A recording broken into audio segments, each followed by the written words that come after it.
सो जैसे मैंने आपका इंट्रोडक्शन दिया था कि आप 22 में आप ने कम्पीट किया था जी, एंड आप प्रो कार्ड जीते। जी। तो आपने स्टार्ट कब किया था आपकी तैयारी इस इवेंट के लिए? एक्चुअली सर मैंने जस्ट जिम जॉइन किया था नॉर्मल। मुझे मेरा कोई सपना नहीं था कि मुझे लाइफ में कभी बॉडी बिल्डर बनना है और मेरे पास भी बहुत सारे ऑफर्स आए थे कि आप फेक वीडियो बना के दो कि प्रो कार्ड के लिए पैसे देने पड़ते क्या हैं। बात कर रहे हैं? मैंने बोला मैं तो नहीं दूँगी, जो होती है।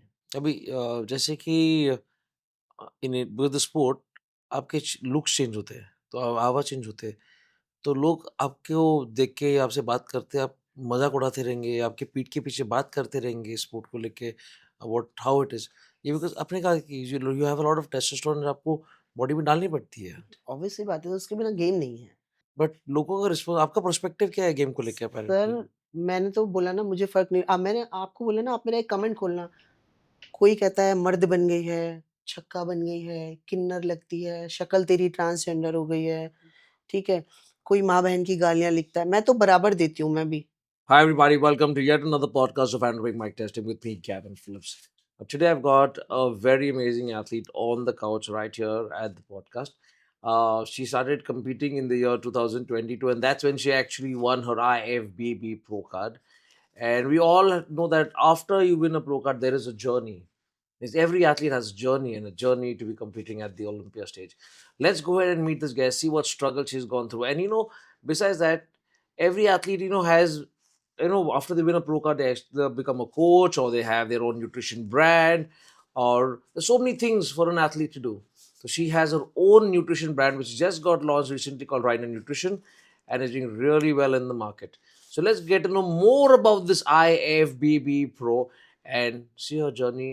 And let's go and know more about this amazing athlete. A warm welcome. We have Nandita Rawat here on thank the you sir, podcast. Warm welcome, thank ma'am. You, thank you. कैसे हो आप? बहुत अच्छी हूँ। तो जैसे मैंने आपका इंट्रोडक्शन दिया था कि आप 22 में आप ने कम्पीट किया था जी, एंड आप प्रो कार्ड जीते। जी। तो आपने स्टार्ट कब किया था आपकी तैयारी इस इवेंट के लिए? एक्चुअली सर मैंने जस्ट जिम जॉइन किया था नॉर्मल। मुझे मेरा कोई सपना नहीं था कि मुझे लाइफ में कभी बॉडी बिल्डर बनना है। मैंने कभी बॉडी बिल्डिंग का कोई शो नहीं देखा था। राइट। 2019 में फर्स्ट टाइम मैं अपने फ्रेंड्स के साथ आईएचएफएफ शेरू क्लासिक देखने गई थी, हाँ, जहाँ मैंने फर्स्ट टाइम बॉडी बिल्डर्स को लाइव देखा था, हाँ। ठीक है? और वहाँ से मुझे थोड़ा ऐसा हुआ कि नहीं यार अब मैं और अच्छे से जिम करूँगी, मेहनत करूँगी। बट मेरा ऐसा नहीं था कि मुझे बॉडी बिल्डर बनना है। बट होता है लाइफ में कभी-कभी कुछ ऐसी चीज़ें हो जाती है ना कि अ, आपको सपोर्ट करने वाला कोई नहीं होता। फिर आजकल जैसे आपने देखा होगा लोग लड़कों का हार्ट ब्रेक होता है तो वो हाँ, जिम जॉइन करते हैं करेक्ट। और फिर वो गाना चलता है ठुकरा के मेरा प्यार मेरा इंतकाम देखेगी। सो ऐसा था कुछ मेरे साथ भी। कुछ अच्छा नहीं चल रहा था लाइफ में, बहुत स्ट्रगल चल रहा था, माइंडसेट नहीं था और मैं इतना डिप्रेशन में चली गई थी कि इबास हॉस्पिटल है हमारे यहाँ दिल्ली में, मेंटल हॉस्पिटल, वहाँ से मेरा इलाज शुरू हो गया था। मैं इतना ज़्यादा डिप्रेशन में थी दैट अरे टाइम। बाप रे! फरवरी 2022 तक मैं बहुत डिप्रेस्ड थी, बहुत ज़्यादा। बट कारण क्या था डिप्रेशन के? What is something happening in your life? हाँ सर, वो बहुत सारी चीज़ें थी, वो एक साथ स्ट्रगल भी चल रहा था, हार्ट ब्रेक भी हुआ था और भी बहुत सारी चीज़ें थी, वो एक साथ चल रही थी। तो 2-3 बार मैंने सुसाइड अटेम्प्ट भी किया अरे बाप रे! इससे पहले हाँ। और जब वो अनसक्सेसफुल रहा तो मैं डिप्रेशन में चली गई कि यार दैट मैं फिर से बच गई। हुँ, इन चीज़ों को लेके मैं दोबारा डिप्रेशन में चली गई, तब मेरा मेंटल हॉस्पिटल से इलाज शुरू हुआ।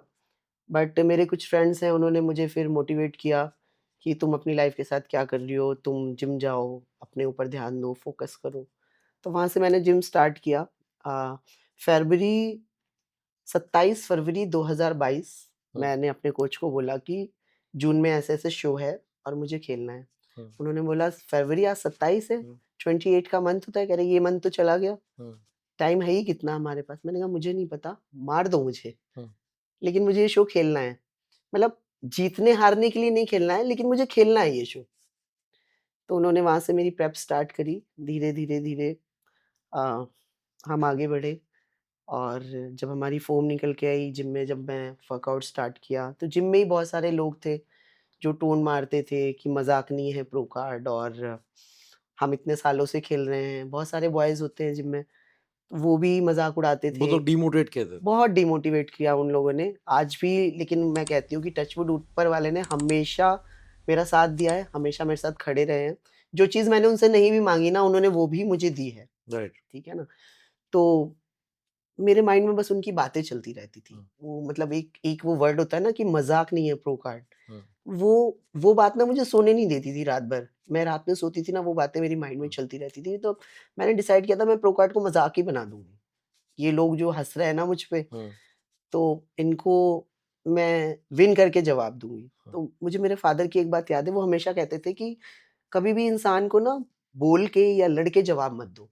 हुँ, इंसान को हमेशा अपने काम से जवाब दो, हुँ। कि जब तुम सक्सेस होगे तो वो खुद ही चुप हो जाएगा। जैसे कहते हैं इंग्लिश में actions speak louder than words. वैसी बात। तब मेरा ये था कि मैं जिम जाती थी, मुझे नहीं पता होता था कि मतलब सर, वो जो मेरे 4 मंथ थे ना तैयारी हाँ। के प्रो कार्ड वाली, हुँ, मुझे ऐसा लगता है वो मेरे 4 साल की मेहनत थी। उस 4 महीने में मैंने 4 साल के बराबर मेहनत करी है। हुँ, सिर्फ़ उन बातें, वो मैं अगर मैं वर्कआउट भी कर रही होती थी ना, वो बातें मेरे माइंड में चल रही होती हुँ, थी, कि लोग मुझ पे हँस रहे हैं कि पागलों की तरह वर्कआउट कर रही है, 3-3 घंटे वर्कआउट कर रही है। 3 घंटे सुबह, 3 घंटे शाम, दिन के 6 घंटे वर्कआउट कर रही है। हम नहीं जीत पाए, ये कैसे जीतेंगे? तो वो चीज़ें माइंड में चलते, चलते, चलते वो इतना अग्रेशन में वो कब चेंज हो गई ना, पता नहीं चला। मुझे पता ही नहीं चला। आईएचएफएफ से 1 वीक पहले था आर्नोल्ड क्लासिक राइट। हुँ, जयपुर में। हुँ। तो मेरे सर ने मुझे बोला कि एक बार सिर्फ़ अपनी फ़ॉर्म चेक करने के लिए ना तू वो ये खेल, कंपनी हाँ। कम्पीट करके आ, हमें पता हुँ, चलेगा कि तू कितने पानी में है। हुँ, अब क्या हुआ, पहले हमारे जिम से पूरी टीम हमारी जा रही थी हुँ, शो में, तो मुझे भी उनके साथ ही जाना था। हुँ। शाम तक सब कुछ अच्छा था, सब जा रहे थे कि हम भी चलेंगे, हम भी चलेंगे, हम भी चलेंगे, ठीक है। रात आते-आते सबका कैंसल, क्यों? उनके अपने-अपने रीज़न्स थे, फैमिली या शायद मुझे नहीं ले जाना चाहते थे वो लोग, अच्छा। ठीक है, ऐसा था। उनको भी कहीं न कहीं डर था कहीं मैं जीत ना जाऊँ। सो 10 बजे तक सबका कैंसल हो गया। रात में 10 बजे तक अगले दिन शो था। हुँ, मैंने अपने कोच को फ़ोन किया, मैंने बोला भाई, मैं उनको भाई बोलती हूँ, इमरान भाई। सो मैंने बोला भाई कोई भी नहीं जा रहा है, सबने मना कर दिया। हुँ, कह रहे कोई बात नहीं बेटा, अब हम सीधे आईएचएफएफ खेलेंगे, कोई बात नहीं तू ही मत जा। मैंने कहा आप मुझे सिर्फ़ ये बताओ बस कहाँ से मिलेगी? हुँ, जयपुर की। हुँ, तब उन्होंने मुझे बताया कि इस जगह बस मिलेगी। मैंने कैब करी, मैं उस जगह गई। लास्ट बस थी रात में 11:30 बजे। अच्छा, वोल्वो में क्या होता है ना, जितनी सीट्स होती हैं, वो उतने ही लोगों को बैठाते हैं। हुँ, वो ऑलरेडी बुकिंग थी, पूरी वोल्वो बुक थी उनकी, सीट्स थी नहीं। तो मैंने ड्राइवर से बोला कि प्लीज़ आप मुझे भी ले चलो। उसने बोला मैम सीट है ही नहीं, हुँ, हम एक्स्ट्रा बैठा नहीं सकते। हुँ, मैंने बोला मैं आपके पैरों के पास बैठ के चली जाऊँगी, लेकिन आप मुझे ले चलो, कल मेरा ऐसे-ऐसे वहाँ पे कॉम्पिटिशन है और मैंने बहुत मेहनत करी है शो हुँ, खेलने के लिए। फिर उसको मेरे पे तरस आया, पैसे उसने मुझसे पूरे लिए सीट के, हुँ, ₹2000 उसने मुझसे लिए हुँ, वोल्वो की सीट के, बट बैठ के मैं उसके पैरों के पास गई, उसने मुझे एक न्यूज़पेपर दिया कि आप यहाँ बिछा के बैठ जाओ, हुँ। बाप रे! ठीक है? सारा खाना-पानी, नमक सब कुछ बंद, ज जून की गर्मी, हुँ, ठीक है? जिसमें बिना पानी के आप रह नहीं सकते। मैं उसके पैरों के पास बैठ के जयपुर पहुँची। क्या बात जयपुर पहुँची, कुछ मैंने होटल वगैरह कुछ लिया ही नहीं था क्योंकि हुँ, पूरी टीम जा रही थी, सब कुछ उन्होंने ही करना करेक्ट। था। अगले दिन मॉर्निंग में पहुँची, मैं होटल वगैरह मैंने कुछ लिया ही नहीं, मैं सीधे इवेंट वेन्यू पे, पे गए। हुँ, मेन्यू पे ही सीधे चली गई। वहीं जाके मैंने थोड़ा रेस्ट वगैरह किया और जब मैं स्टेज पे चढ़ी, तो फर्स्ट डे था वो, मुझसे उन्होंने कुछ पोज़िंग-वोज़िंग कुछ भी नहीं कराई, उन्होंने मुझे पहले ही साइड कर दिया। क्यों? मुझे भी ऐसे ही लगा, मैंने कहा अरे! इन्होंने मुझे साइड क्यों कर दिया? इन्होंने तो मुझसे कुछ कराया ही नहीं। हुँ, फिर सेकंड डे जो था वो फाइनल था। अच्छा। फर्स्ट डे उन लोगों को टॉप निकालने थे अपने। जब सेकंड डे फाइनल हुआ, पोज़िंग-वोज़िंग सब करी तो मैं वहाँ से गोल्ड लेके आई। अच्छा। यहाँ पे भी एक स्टोरी है सर, मेरे पास शेरू में फीस जमा करने के पैसे नहीं थे।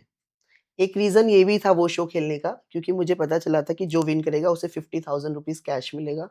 ये आर्नल्ड क्लासिक में? हाँ, हाँ। और एलसीडी मिलेगी। हुँ, तो एलसीडी-वेलसीडी का तो कोई लेना-देना नहीं था। कैश मेरा प्राइस था में कि था। मुझे कैश वहाँ से उठा के शेरू की फीस देनी है, करेक्ट। आईएचएफएफ की। हाँ जी। सो वहाँ मैंने विन किया, कैश विन किया, गोल्ड विन किया। वहाँ से मैंने अपने कोच को फ़ोन किया और आप देखिए मेरी ना ये उँगलियाँ टेढ़ी हैं। हाँ। कॉम्पिटिशन से 1 दिन पहले मेरा ये नाखून पूरा अलग हो गया। ये उँगली मेरी देखिए टेढ़ी, ये फ्रैक्चर थी अरे बाप रे! और इतने पेन में भी मैंने वहाँ पोज़िंग करी। कि मतलब मेरे आँसू बह रहे हैं और मैं पोज़िंग कर रही हूँ। गुस्से में, आंसू भी गुस्से में बह रहे हैं, दर्द भी हो रहा है, पोजिंग भी कर रही हूँ। वहां से विन करके आई, तब मेरे कोच ने जिम में मेरा वेलकम किया।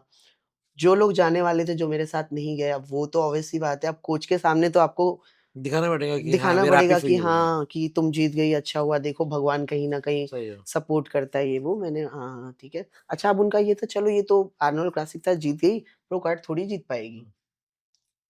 आर्नोल्ड क्लासिक से लेके आईएचएफएफ तक मैंने पानी ही नहीं पिया सर। मैंने कहा मैं मर जाऊँगी। सिर्फ़ एक-एक चम्मच से मैं पानी पी रही थी।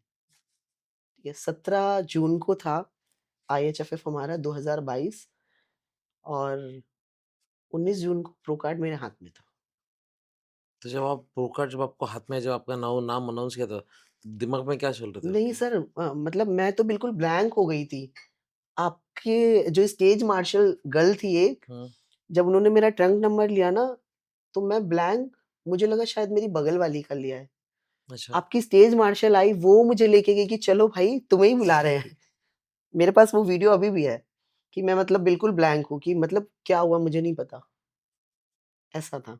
अच्छा, एक दिन पहले जब मैं रजिस्ट्रेशन कराने गई, हाँ, सो वहाँ पे जब फीस-वीस सब दे दी, तो लड़कियाँ, मतलब ये था कि कम से कम 5 लड़कियाँ होंगी, तभी आप प्रो कार्ड के लिए करेक्ट, खेलोगे, एलिजिबल हो गए। एलिजिबल होगे। राइट। और वहाँ तो 3 ही लड़कियाँ थी। अच्छा, हुँ, मैं पूरी रात टेंशन में, मैंने कहा यार मेरा तो प्रो कार्ड रह जाएगा, मुझे तो बहुत लोगों को जवाब देना है। सही है। पूरी रात मैं भगवान से बोलती रही, भगवान एटलीस्ट 5 तो कर दे मेरी हुँ, कैटेगरी में। अगले दिन स्टेज पे आई 13 लड़कियाँ। अरे बाप रे! अच्छा। मैंने कहा भगवान इतनी भी नहीं माँगी थी, मैंने तो 5 बोला था कि 5 पूरी कर दे। लेकिन ठीक है, अच्छा था, कॉन्फिडेंस जब ज़्यादा लोग होते हैं तो और मज़ा आता है राइट, पार्टिसिपेट कॉम्पिटिशन भी करने स्ट्रॉन्ग में, रहता। कॉम्पिटिशन भी टफ होता है, और हमें फिर पता चलता है कि हम कहाँ स्टैंड कर रहे हैं, कहाँ राइट। नहीं कर रहे हैं। तो ऊपर वाले की दुआ से सब कुछ अच्छा रहा, और अच्छा प्रो कार्ड जीत लिया मैंने, बट मुझे नहीं पता था कि प्रो कार्ड की इतनी वैल्यू होती है। और मैं ईस्ट दिल्ली में पहली ऐसी, मतलब मेल फीमेल किसी के भी पास ईस्ट दिल्ली में प्रो कार्ड नहीं था जब मैंने विन किया था। हुँ, यमुना पार बोलते हैं हमारे ईस्ट दिल्ली को। पूरे यमुना पार में मैं पहली लड़की थी जिसने प्रो कार्ड विन किया था। Very big achievement. I think gym में सब लोग का बोलती बंद हो गया होगा। Shocked sir, shocked. वो लोग आज भी मेरे सामने खड़े नहीं होते, आज भी मुझसे बात नहीं करते। बट वो कुछ विन करके आते हैं तो मैं उन्हें वेलकम करती हूँ, मुबारकबाद देती हूँ। बट सामने से वो कभी मुझसे बात नहीं करते। उन्हें ऐसा लगता है कि किस मुँह से बात करूँ वो उससे। ईगो इश्यूज भी होते हैं। हाँ, राइट। तो अभी आप प्रो कार्ड जीतने का सबका एक एट द एंड आपने कम्पीट क्यों किया था? क्योंकि आपको प्रो कार्ड जीतना था। बट हर एथलीट का सपना होता है कि ओलंपिया में कम्पीट करना है, इसलिए कम्पीट करते हैं, इसमें प्रो कार्ड चाहिए। आपको भी ओलंपिया में कम्पीट करना है? बिल्कुल करना है सर। और प्रो कार्ड जब मैंने विन किया था तो मेरा यही था कि अब मुझे कैसे भी प्रो शो निकालना है, हाँ जी, ठीक है? एब्सोल्युटली। और फिर मैंने तैयारी भी करी प्रो शो की। अभी पूरी दुनिया दिवाली मना रही थी, उस टाइम मैं हुँ, कज़ाकिस्तान में थी, मैं दिवाली में अपने घर पे नहीं थी। हुँ। उसी सेम डे ही मेरा प्रो शो था वहाँ पे कज़ाकिस्तान में। और कैसे गया? शो, सर देखिए, एक्चुअली वहाँ इंडिया में एक तो हमारी कैटेगरी नहीं होती। प्रो कार्ड के बाद हम इंडिया में खेल नहीं सकते, हुँ, ठीक है? मेरी कैटेगरी है वुमेन फिज़िक, हुँ।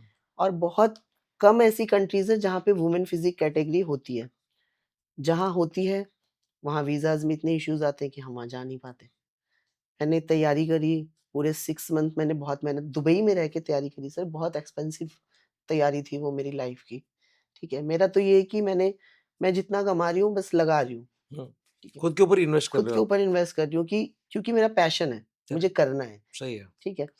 बट जब सपोर्ट नहीं मिलता ना, मतलब मुझे ऐसा लगता है कि ज़रूरी नहीं आप किसी को पैसों से सपोर्ट करो, ठीक है? एक मोरल सपोर्ट भी बहुत होता है, बैकग्राउंड से कोई आपको सपोर्ट कर रहा है, कोई मतलब आपको 2 अच्छे वर्ड्स भी बोल रहा है ना, कि मतलब कि नहीं आप करो, हुँ, हम हैं।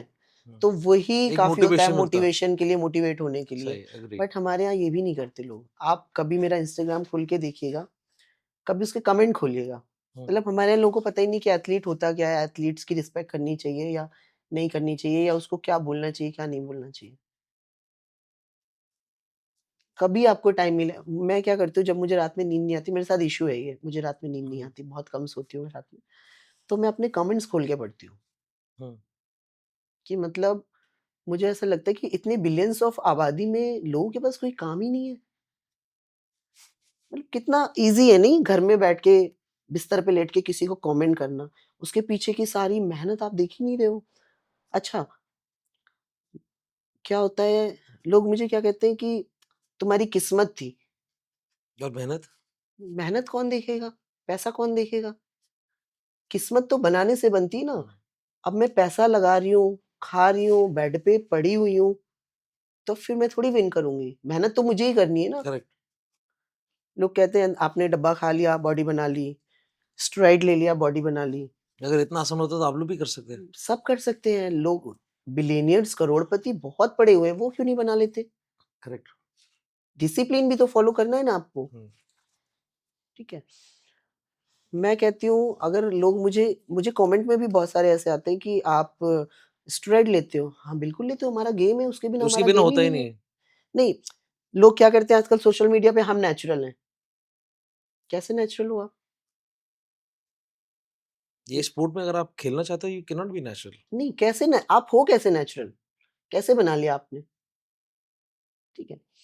अगर कोई मुझे कहता है हम नेचुरल हैं, हम डब्बा नहीं खाते, मैं कहती हूँ अगर आप प्रोटीन भी ले रहे हो ना, अगर आप क्रेटाइन भी ले रहे हो, अगर आप BCAA भी ले रहे हो ना, तो आप नेचुरल नहीं हो। और अगर कोई ये कहता है कि हम कभी यूज़ ही नहीं करेंगे, पहली चीज़ तो तुम्हारे बस की बात नहीं है। जितने पैसे खर्च हो जाते हैं, तुम नहीं कर सकते। तुम्हारी पूरी सैलरी ऐसे चली जाया करेगी, तुम्हें पता भी नहीं चलेगा, तुम अपने घर के बाकी काम कर ही नहीं सकते।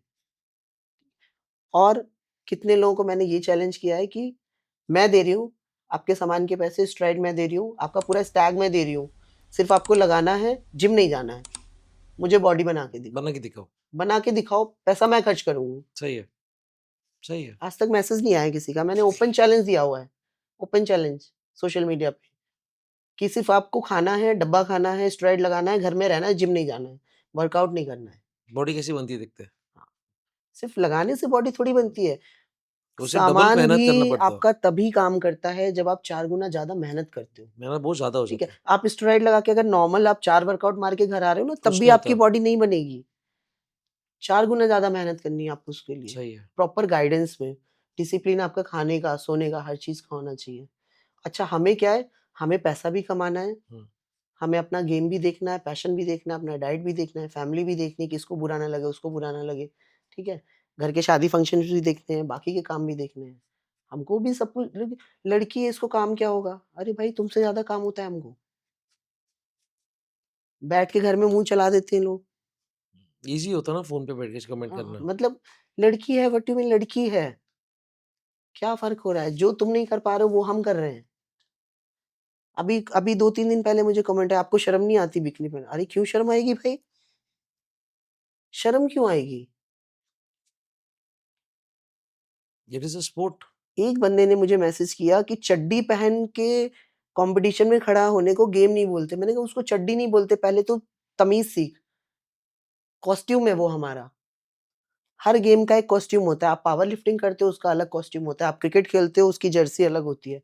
ठीक है? मैंने कहा वो कॉस्ट्यूम है, और मैंने कहा बेटा जितने का वो कॉस्ट्यूम आता है ना, उतनी तेरी सैलरी होगी।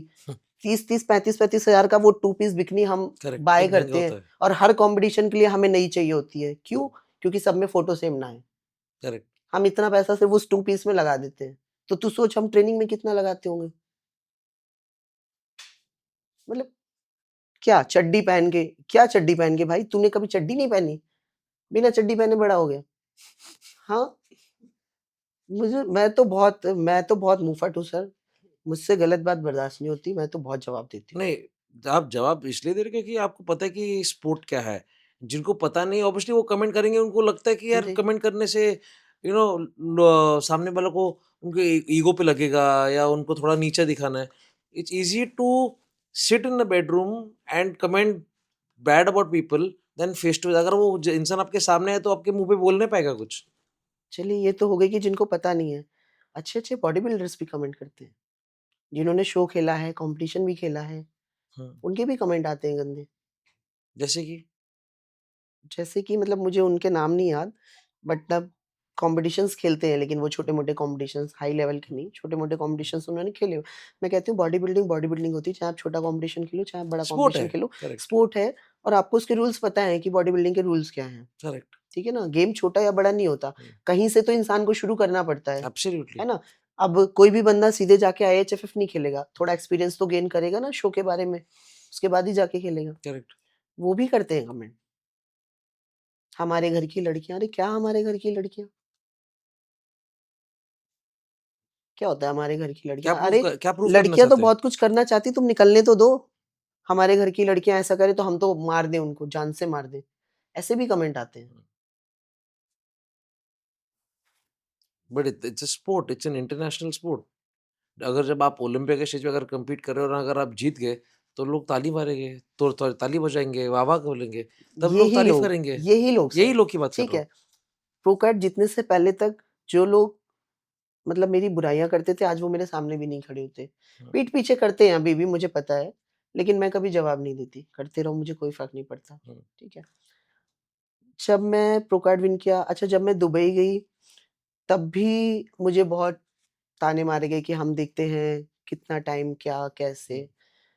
आप बिलीव नहीं करोगे, मतलब मैंने शायद इतना पैसा अभी तक खर्च कर दिया, क्योंकि देखिए मेरे आगे पीछे कोई नहीं है। हुँ, मुझे सेविंग्स में मेरा कोई इंटरेस्ट नहीं है।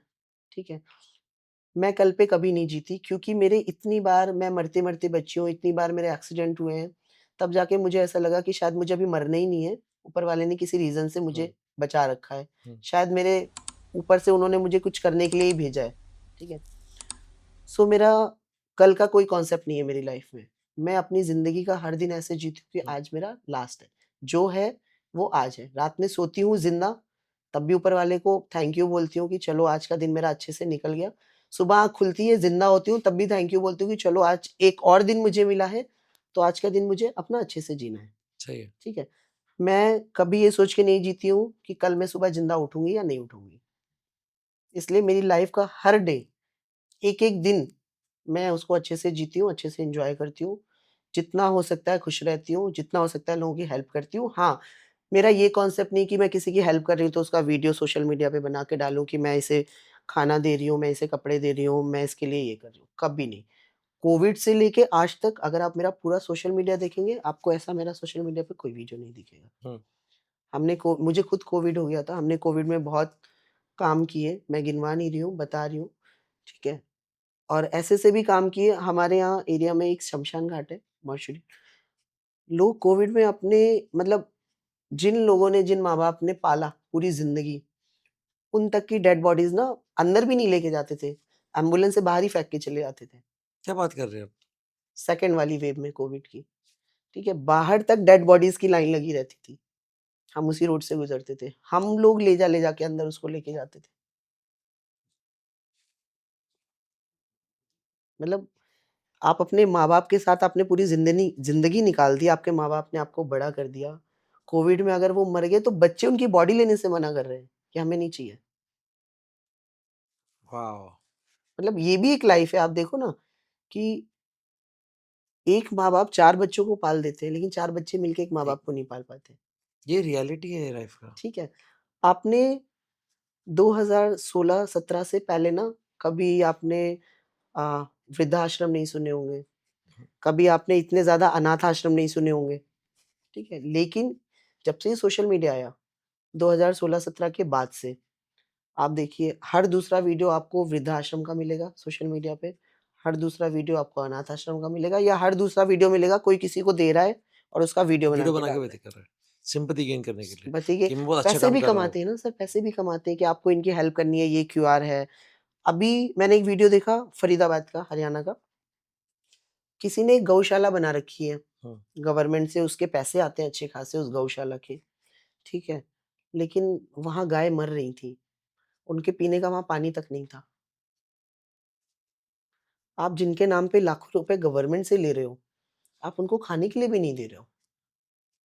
ऊपर जाके भी तो मुँह दिखाना है आपको, हुँ, ठीक है? लोग कहते हैं मरेगा तो नर्क में जाएगा।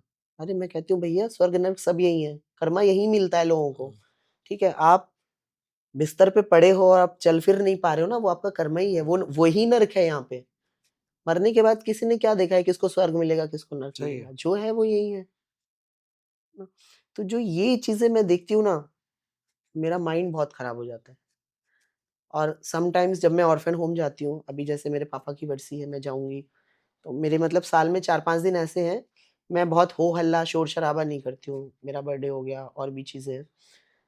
मेरा सिंपल होता है, मैं खाना-वाना पैक कराती हूँ, ऑर्फन होम जाती हूँ और इसका वीडियो आप मेरे सोशल मीडिया पे नहीं कहीं देखा। नहीं देखोगे, कहीं पे भी नहीं देखोगे, क्योंकि मुझे पसंद नहीं है ये सब करना, हुँ, ठीक है ना? लोग किसी को एक चॉकलेट देते हैं ना, उसका भी वीडियो बनाते हैं। हुँ, तो जब मैं वहाँ ऑर्फन होम में जाती हूँ ना, तो मुझे ऐसा लगता है कि ऊपर वाले ने कभी मुझे इतना दिया ना, तो मैं इन सब बच्चों को अपने पास रखूँगी। मैं ले जाऊँगी इन सबको अडॉप्ट करके। मुझे इतना बुरा लगता है, मतलब जब मैं वहाँ जाती हूँ, वहाँ पे एक अ, पालना डला हुआ है बाहर हुँ। और मेरी फ्रेंड अंशुल है, वो भी आईएफबीबी प्रो है, वो भी जाती रहती है। वहाँ पे कोई अपना न्यूबॉर्न बेबी उस पालने में रख के जाता है ना, तो बेल बजती है अंदर प्रिंसिपल रूम में। जब बेल बजती है तब वो समझते हैं कि कोई पालने में बच्चा छोड़ के गया है, अरे तब बाप वो रे! आके उस बच्चे को लेके जाते हैं। मतलब आप सोचो कि कितना बड़ा जिगरा होगा उस औरत का कि 9 महीने उस बच्चे को अपने रख के, पाल-पोस के, बड़ा करके और बर्थ करके और छोड़ के जाना और छोड़ के जाने के बाद पूरी ज़िंदगी उस गिल्ट में रहना। क्योंकि यार खून तो है ना, सही है। बर्थ पैदा तो किया है ना उसको। क्या पूरी ज़िंदगी आप चैन से जी सकते हो? नहीं जी सकते। आप पूरी ज़िंदगी इस गिल्ट में रहोगे कि अब मेरा बच्चा कैसा होगा, कितना बड़ा हो गया होगा, कैसा दिख रहा और होगा। पता भी नहीं होगा कहाँ होगा। पता भी नहीं होगा वो कहाँ होगा, उसको कौन ले गया होगा। तो जब मैं ये चीज़, एक तो ना मेरा हार्ट कह लो, मैं ऊपर से जितनी मतलब डेंजरस दिखती हूँ ना, मेरा हार्ट अंदर से उतना ही सॉफ्ट है। मेरे सारे दोस्तों को, घरवालों को पता है कि कोई इसके सामने अभी एक आँसू ऐसे बहाएगा, ये ऐसे पिघल जाएगी। हुँ, ऐसा ही है। तो अगर मतलब मेरी किसी से बन नहीं रही है या मेरी किसी से बातचीत खत्म हो गई है, वो भी अगर मेरे सामने आके रो देगा ना कि मुझे ये प्रॉब्लम है, तो वो मेरे से बर्दाश्त नहीं होगा, मेरे से देखा नहीं जाता। मुझे ऐसा लगता है कि मैं जितना इसके लिए कर सकती हूँ, कर दो। मैं इस टाइप की लड़की हूँ, you are very helping person in nature. कह सकते हैं। मतलब मैं तारीफ़ नहीं कर रही हूँ, लेकिन हुँ। कह सकते हैं। तो अगर आपके करियर की बात करें अभी अ प्रो कार्ड जीतने के बाद आपको चैलेंजेस क्या हुआ है? सर आपकी प्रो कार्ड के देखिए, चैलेंजेस तो हमारी लाइफ़ में कभी अभी तक चल ही रहे हैं, वो हुँ, खत्म नहीं हुए। आफ्टर प्रो कार्ड ऐसा होता है कि देखिए, पहले तो जब आप कोई प्रेप करते हैं तो नेचर से आपको बहुत लड़ना पड़ता है, हुँ, ठीक है? मेल-फीमेल वाला बहुत फ़र्क आ एब्सोल्युटली। जाता है। बॉडी में बहुत सारे चेंजेज़ होते हैं, ऐसा पहली बार हुआ था। तो आपने डील कैसे किया उसके साथ? बहुत माइंडसेट करा हुआ था सर पहले से ही कि मतलब ऐसा हो जाता है ना, जब कि लाइफ़ में कुछ आपकी बचे ही नहीं है, हुँ, आपको रीस्टार्ट करना है और वो कहीं से भी करना है। हुँ, तो दैट टाइम मेरा ये वाला टाइम था कि कुछ बचा नहीं है, जो होगा देखी जाएगी, हुँ, बस करते रहो। मेरे साथ ये वाली बड़ी प्रॉब्लम है, मैं कोई भी काम स्टार्ट करती हूँ ना सर, हुँ, तो मेरे साथ मैं कभी सोचती नहीं हूँ। लोग कहते हैं ना कि कोई काम स्टार्ट किया है तो 2 बार सोचो, हुँ, मैं 1 बार भी नहीं सोचती। स्टार्ट किया है तो उसको एंड करके ही छोड़ूँगी, मैं आगे का ये नहीं सोचती कि क्या होगा। हुँ, तो यही प्रो कार्ड के टाइम भी मेरा था। प्रो कार्ड जीतने के बाद पहले मैंने ना कुछ टारगेट सेट किए थे हुँ, लाइफ़ के, कि मुझे लाइफ़ में ये करना है, इससे मिलना है, इस सेलिब्रिटी से मिलना है। ऐसे बहुत सारे टारगेट थे, वो टीनेजर वाले, राइट। सबकी लाइफ़ में हुँ, होते हैं।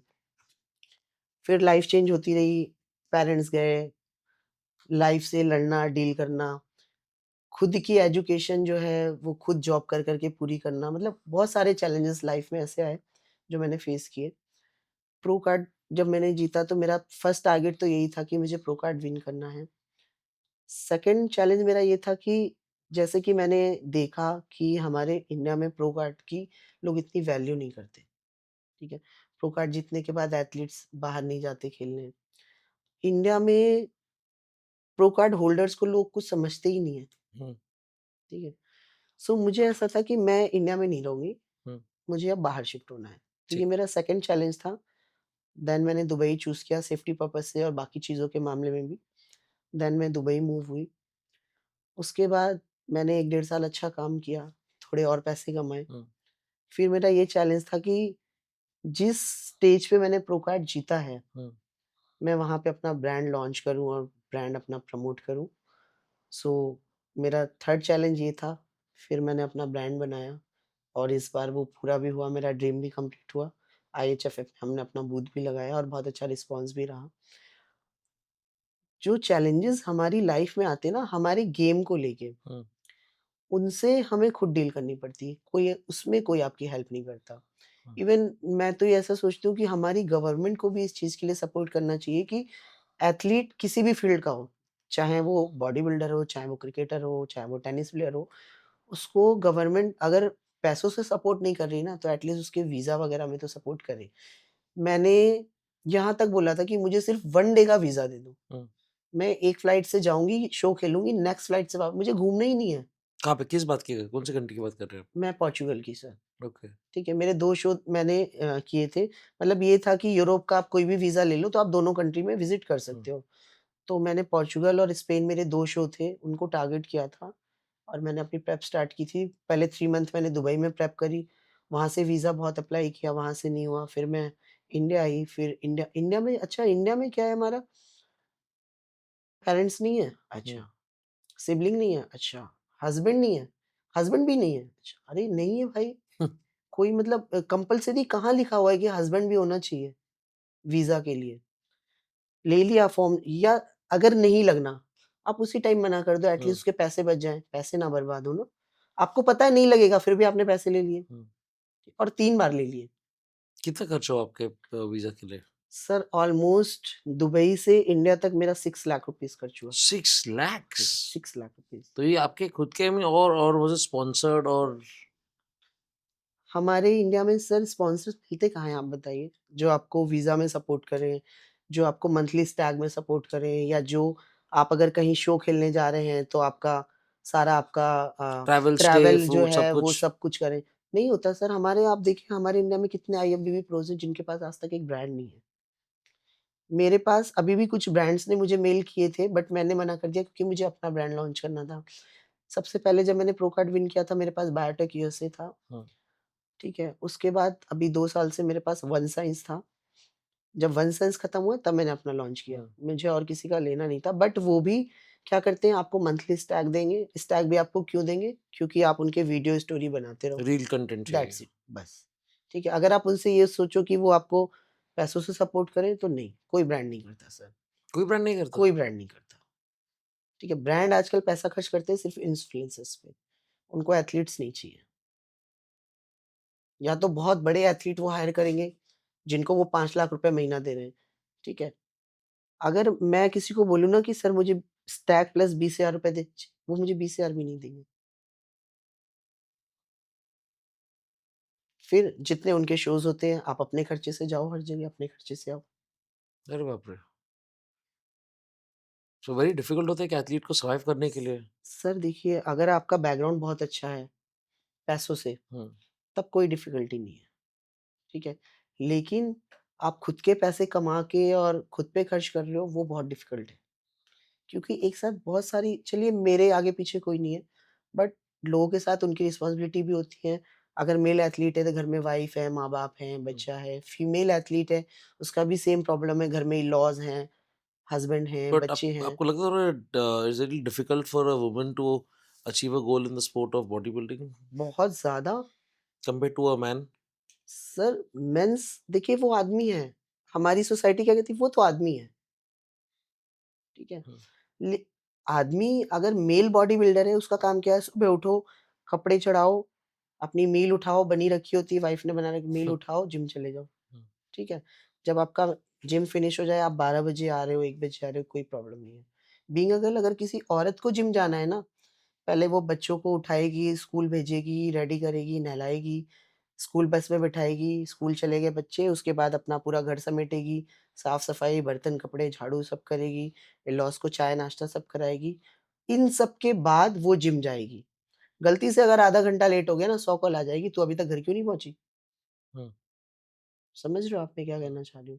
सो ये वाली जो चीज़ें हैं ना, मुझे लगता है ये कहीं न कहीं खत्म होनी चाहिए, मेंटालिटी। मेंटालिटी, ठीक है?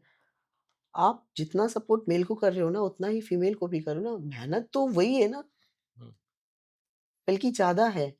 मेल की बॉडी जल्दी बन जाती है, फीमेल को 4 गुना ज़्यादा मेहनत करनी पड़ती है, मेल बॉडी में कन्वर्ट होने के लिए, स्ट्रेंथ के लिए, हुँ। उसको और ज़्यादा सपोर्ट की ज़रूरत है। मूड स्विंग्स होते हैं, दुनिया भर की चीज़ें होती हैं, ऐसा लगता है रूम में कोई ना रहे, सब रूम से बाहर चले जाओ, समटाइम्स ऐसा भी होता है। लेकिन हमारी सुनने वाला कोई नहीं होता उस टाइम पे। जब अगर आपका पीक वीक है तो आपको और भी फ्रस्ट्रेटिंग लगता रहेगा। सर पीक वीक में तो ऐसा होता है कि मतलब क्रैम्प्स इतने आ रहे होते हैं, मतलब आप खड़े नहीं, रात में 2-2 बजे सारे ऐप्स उल्टे-सीधे हो जाते हैं। अच्छा मेरा तो जब फर्स्ट टाइम था, रात में 2 बजे मेरे सारे ऐप्स पेट में क्रैम्प आए, सारे ऐप्स ऐसे आड़े-टेढ़े हो गए। अच्छा मेरा तो फर्स्ट टाइम था, मैं डर गई, मैंने कहा पता नहीं क्या हुआ मुझे? दर्द हो रहा है, रात में 2 बजे मैंने अपने सर को फ़ोन किया कोच को कि भाई ऐसा-ऐसा हो गया। उन्होंने रात में 2 बजे मुझे टैबलेट लिखी कि ये वाली ले लो, ये वाली ले लो। रात में 2 बजे, 3 बजे फिर उसको अरेंज करना, हुँ, वो बड़ा डिफ़िकल्ट था। लेकिन हाँ, ठीक हुआ, फिर मुझे पता चला कि ये बहुत नॉर्मल चीज़ है और ये हर एथलीट को होती है। फिर धीरे-धीरे आदत हो गई। मतलब आप ये समझ लो, अगर आपके काफ़ में आपको क्रैम्प आ गया, 1 घंटा, 2 घंटा आपका बर्बाद। खड़े नहीं हो सकते, चल नहीं सकते, वॉशरूम नहीं जा सकते, अरे बाप रे! पीक वीक में। और पीक वीक एक ऐसा टाइम होता है ना, हमें ऐसा लगता है कोई हमसे बोले नहीं, बात नहीं करे। हमें बोलने में भी ऐसा लगता है हमारी एनर्जी वेस्ट हो रही है। बस ऐसा होता है कि सब रूम से बाहर चले जाओ, मुझसे कोई मत बोलो। गर्मी इतनी लग रही होती है क्योंकि हमारे सारे कॉम्पिटिशन्स गर्मी में होते हैं, जून हुँ, में, जुलाई में। मतलब मार्बल पे एसी चला के और पूरा बिना कपड़ों के आपको ज़मीन पे सोना। पूरे दिन पड़े रहना है, शाम को जिम का टाइम हुआ बस उठ के जिम गए, जिम से आके फिर आपको पड़े रहना है। वो वाला टाइम ऐसा होता है सर। कहीं आना नहीं, कहीं जाना नहीं। मेरे रिश्तेदार तो ये सोचते हैं मुझे कि मैं कितनी बड़ी सेलिब्रिटी हो गई हूँ, हमारे पास ही नहीं आती। हुँ, क्योंकि जब मेरा पीक टाइम था, एक तो दिवाली थी, उन्हें ऐसा लगा दिवाली के दिन चली गई है घर से, हुँ। ठीक है। बट कॉम्पिटिशन वो टाइम था तो क्या मेरा करे? हाँ, उनको ऐसा लग रहा था कि ये तो बहुत बड़ी सेलिब्रिटी हो गई है, घर नहीं आती है हमें। लेकिन सच बात ये है सर कि मुझे पसंद ही नहीं है। मैं जब से मैंने बॉडी बिल्डिंग स्टार्ट की है ना, मुझे अकेला रहना बहुत अच्छा लगता है। मुझे मेरे सराउंड में लोग नहीं चाहिए, फेक पीपल्स बिल्कुल नहीं चाहिए, हुँ, ठीक है। अच्छा उनके पास क्या है ना, कोई दूसरा टॉपिक नहीं है बात करने का। चलो मैं आपके घर आ भी जाऊँ, आपसे मिलने भी आ जाऊँ, लेकिन आपके पास कोई अदर टॉपिक भी तो होना चाहिए मुझसे बात हुँ, करने का।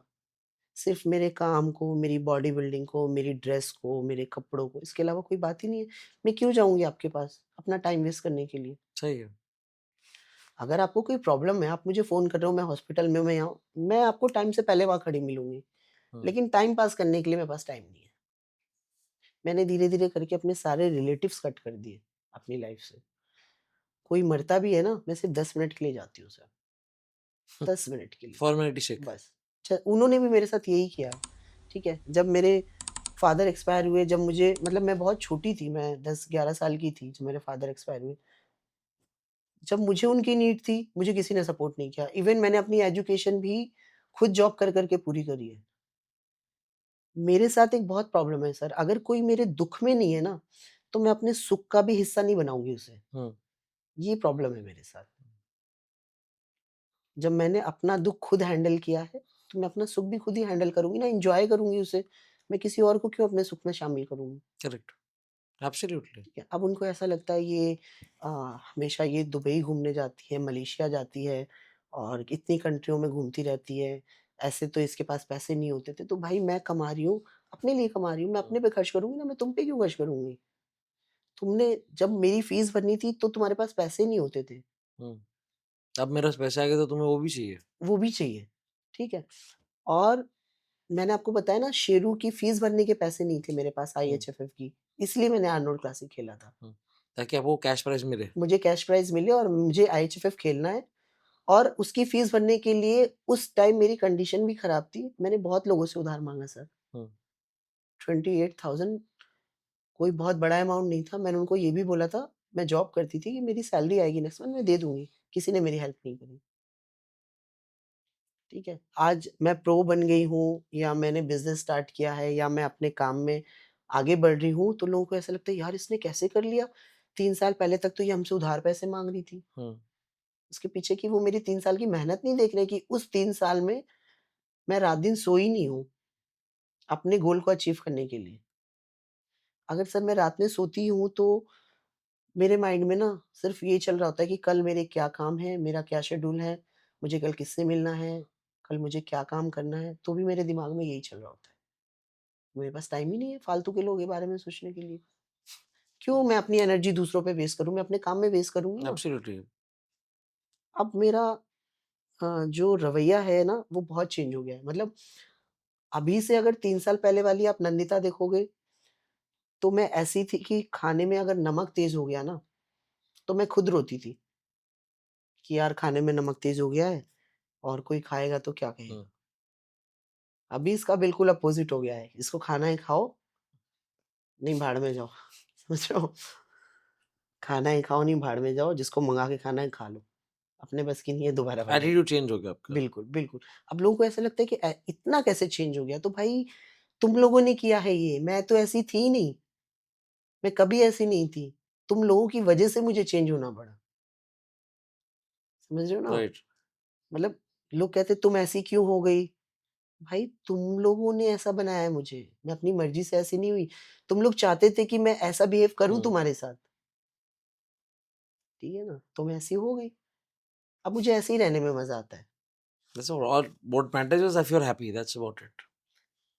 अब मैं सिर्फ़ वही करती हूँ, जिस काम में मुझे खुशी मिले। हम्म, पहले मैं वो करती थी कि यार ये करूँगी तो वो नाराज़ हो जाएगा, ये करूँगी तो वो दुखी हो जाएँगी, ये करूँगी तो मुझे डाँट पड़ेगी। अब मुझे इन चीज़ों से कोई फ़र्क फिक्र ही है नहीं नहीं। पड़ता। करेक्ट।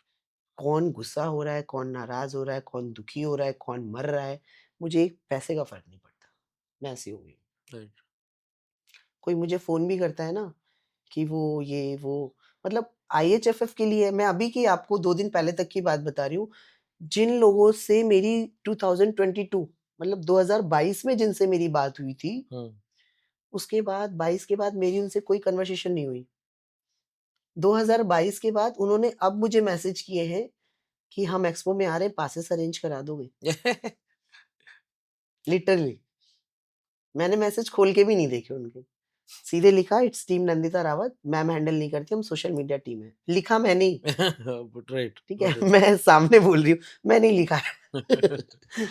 सो ऐसा था मतलब 2022 के बाद जिन लोगों ने आज तक आपको कॉल करके ये नहीं पूछा कि तू जिंदा है या मर गई, वो आपसे कह रहे हैं कि हम आ रहे हैं, पासेस अरेंज करा देंगे ताकि उनके इवेंट देखे, that's about it. फ्री में। चलो अगर आपकी प्रोफेशन की बात करें, इतनी लड़कियों को आपको जानते हैं, जो आप जो कैटेगरी आप compete करते हैं वुमेन्स फिजिक, ये जो कैटेगरी है लॉन्ग टर्म कैटेगरी है, शॉर्ट टर्म कैटेगरी है? नहीं नहीं सर, वुमेन फिजिक एक लॉन्ग टर्म कैटेगरी है और हमेशा रहेगी, क्योंकि women physique like a bodybuilding, hmm, ठीक है? सिर्फ 19-20 का पोजिंग में फर्क है, हम्म, ऑलमोस्ट सारी चीजें सेम है, हम्म, ठीक है? वुमेन फिजिक में आपको हाथ ओपन रखने हैं, बॉडी करेक्ट। बिल्डिंग में आपको closed, open wrist close closed. करने हैं। करेक्ट। सेम, सिर्फ 19-20 का फर्क है। वुमेन फिजिक मतलब लाइक जैसे कोई बॉडी बिल्डर अपनी बॉडी बिल्डिंग की तैयारी स्टार्ट करते हैं ना, सेम तैयारी वुमेन फिजिक की होती है, ठीक है? लोग कहते हैं वुमेन फिजिक है, इसमें तो इतनी मेहनत नहीं लगती, भाई सेम मेहनत लगती है, सेम सामान चलता है, जो मेल यूज करते हैं वही। लड़कियां क्या कहती हैं, हम ये यूज नहीं करेंगे लेकिन हमें वुमेन फिजिक खेलनी है। आप नहीं कर सकते, बॉडी की रिक्वायरमेंट है वो आपकी, आपको लेना ही पड़ेगा। और अगर आप ये सोच के आ रहे हो कि हमारी फेमिनिटी खत्म हो जाएगी या हम लड़कों जैसे दिखने लगेंगे, तो आप इस फील्ड में मत आओ। बट वो चेंजेस एक्चुअली होते हैं। बिल्कुल होते हैं सर। आपकी आवाज़ बदलते हैं, आपके फेशियल अभी लुक चेंज होते हैं। बिल्कुल, बिल्कुल। अभी क्या है, अभी तो मैं बीमार हूँ, मेरी आवाज़ खराब है, बट आवाज़ भी चेंज होती है, बॉडी में मेल टेस्टोस्टेरोन जाते हैं सर, तो वो कहीं तो इफ़ेक्ट करेंगे, हुँ, देखिए, ठीक है? फेस चेंज होता है, हार्मोन्स चेंज होते हैं। मैंने आपको अभी बोला था ना, नेचर के साथ लड़ना। एब्सोल्युटली। नेचर ने आपको लड़की बनाया है, बट आप नेचर से फाइट कर रहे हो बॉडी बिल्डर बनने के लिए, तो बॉडी में बहुत सारे चेंजेस आते हैं। टेस्टोस्टेरोन लेवल हाई हो जाता है, एस्ट्रोजन लेवल कम हो जाता है, मूड स्विंग्स होते हैं बहुत ज़्यादा, हमारी मंथली साइकिल बहुत ज़्यादा डिस्टर्ब हो जाती है, ऑन साइकिल, ठीक है? तो जब हमारी देखिए एक फीमेल की जो मंथली साइकिल होती है ना, वो बहुत इंपॉर्टेंट होती है। वो चलती रहती है, सब कुछ अच्छा रहता है। बट जहाँ वो स्टॉप हुई ना, आपका मूड हमेशा खराब ही रहेगा, ठीक है ना? आपके हार्मोन्स रिलीज़ नहीं हो रहे हैं, हुँ, आपका जितना भी अ, क्या कहते हैं, वो वर्ड मुझे याद नहीं आ रहा, जितने भी टॉक्सिक वो होते हैं, वो निकल नहीं रहे हैं, ठीक है? कोई आपको समझ नहीं रहा है, तो वो बहुत सारी चीज़ें होती हैं। मतलब मैंने आपको बोला ना कि एक फीमेल को 4 गुना ज़्यादा मेहनत करनी होती है, सही है। और अगर उनकी फैमिली से उनको थोड़ा सपोर्ट मिल जाए, हुँ, तो वो मेहनत उनकी सक्सेस हो जाती है। मुझे ऐसा लगता है कि यार आप कुछ नहीं कर रहे हो, अगर कोई लड़की अपने सारे काम खत्म करके अपने लिए 1 घंटा निकाल के जिम जा रही है ना, तो वो 1 घंटा उसको दो, वो उसका टाइम है। खुश रहना उसका भी अपना हक हक हक बनता बनता है। है, ठीक है? अगर उसको जिम जाके देखो, लोग अगर घूमने जा रहे हैं, पार्टी करने जा रहे हैं, हुँ, ड्रिंक कर रहे हैं, तब आप बाउंड करो उनको। लेकिन वो अपने खुद की हेल्थ के लिए 1 घंटा जिम जा रहे हैं ना, तो आप उनको जाने दो। उनकी हैप्पीनेस है वो। मैं खुद कह रही हूँ, मैं जिस दिन जिम नहीं जाती हूँ, मैं चिड़चिड़ी रहती हूँ। अगर मैं सुबह नहीं जा पाई, मैं शाम को जाती हूँ, शाम को नहीं जा पाई, मैं रात में वर्कआउट करके आती हूँ 12 बजे, 1 बजे।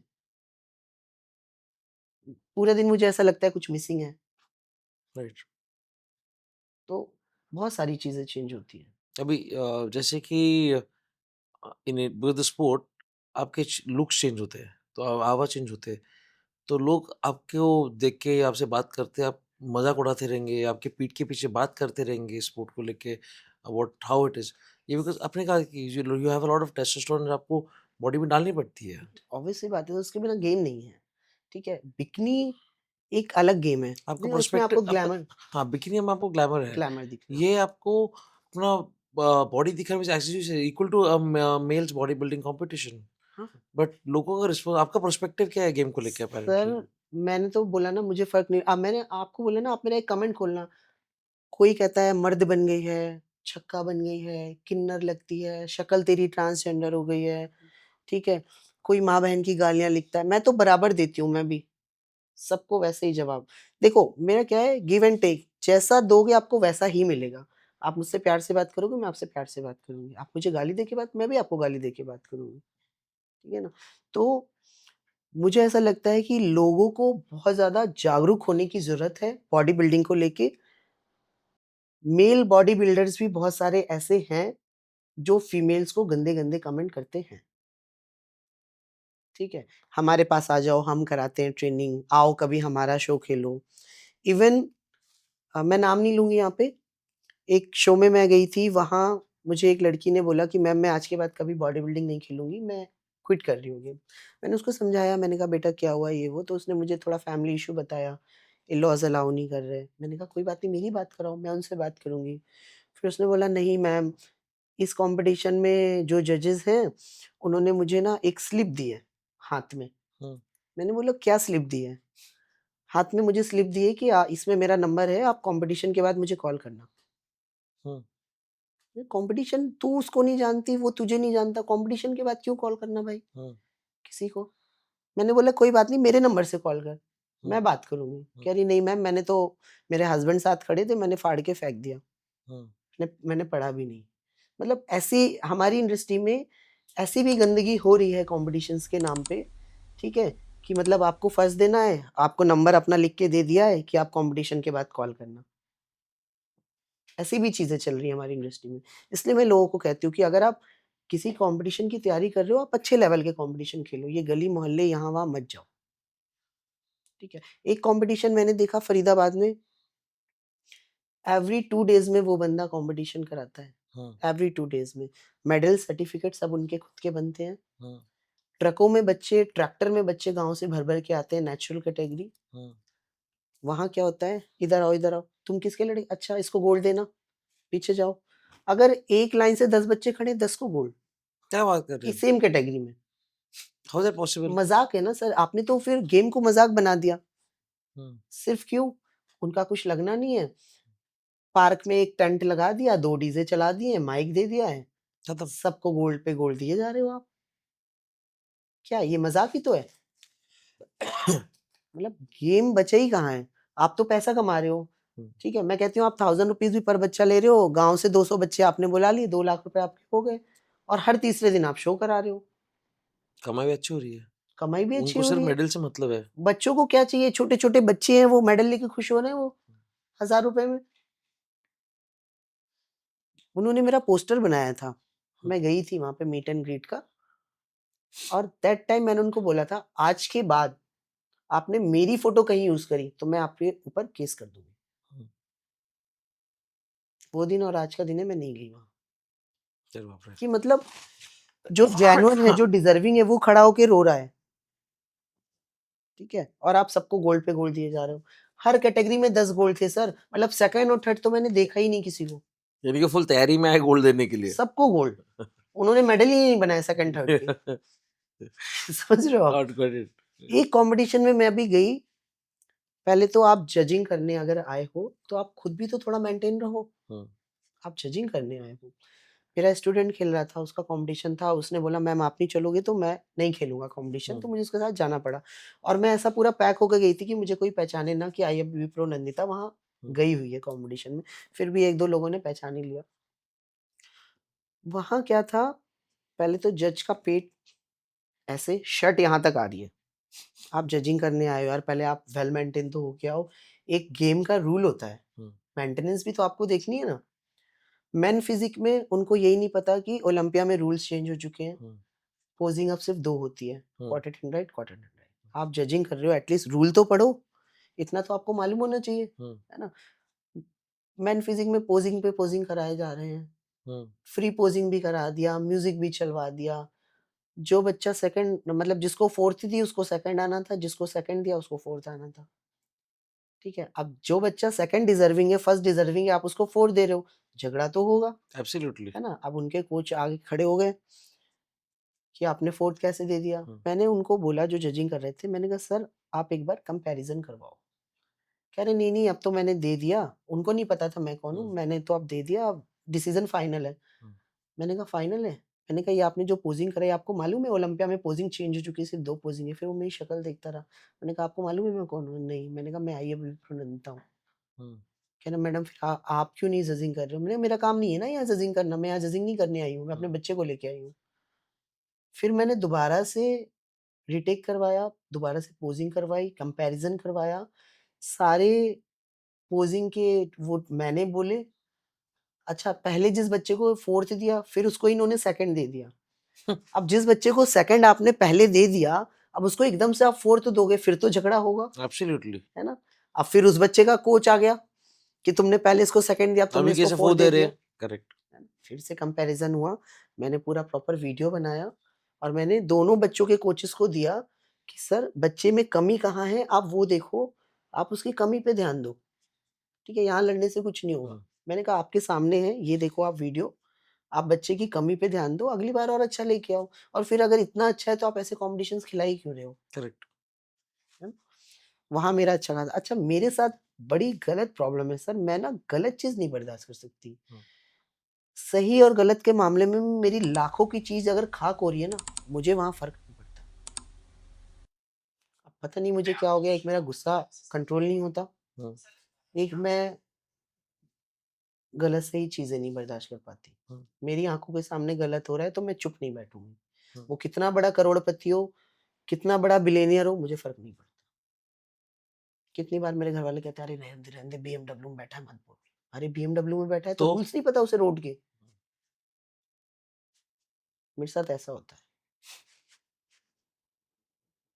तो ये है, लोगों को पता नहीं है कि जजिंग क्या है, जजिंग कर रहे हैं।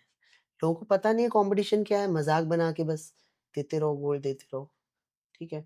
अभी हमारे आईएफबीबीज़ को लेके, आईएचएफ को लेके भी बहुत सारी मार्केट में कंट्रोवर्सी चलती रहती है, आपको भी मालूम ही होगा, देखे एब्सोल्युटली। ही होंगे। मैं कहती हूँ चलो ठीक है, आप सेकंड ऑप्शन तो दो एथलीट्स को। अगर ये नहीं खेले तो क्या खेलें? क्या करेंगे? क्या करें? कैसे जाएँ बाहर? प्रो शो कैसे खेलें? भाई इतनी औकात तो है नहीं कि आप बाहर जाके प्रो कार्ड जीत के आओ। आपको एक जगह बैठ के, एक ही जगह पे आपको सारी चीज़ अवेलेबल मिल रही है। आपकी सिर्फ फीस ही तो लग रही है। अगर आप मोटा-मोटा देखो, बाहर जाने के लिए पहले तो आप वीज़ा के लिए धक्के खाओ, ठीक है? अगर इंडिया में प्रो कार्ड नहीं हो रहा होता, तब भी प्रो कार्ड खेलने भी तो आप बाहर बाहर जाते, जाना ही पड़ेगा। है ना? एक तो आपको घर बैठे अपॉर्च्युनिटी मिल रही है, आपका वीज़ा, आने-जाने की फ्लाइट, रहना, सब पैसे-वैसे में। खाना, वहाँ जाके फीस, कम से कम आप 5 दिन तो रहोगे अगर किसी दूसरी कंट्री गए तो।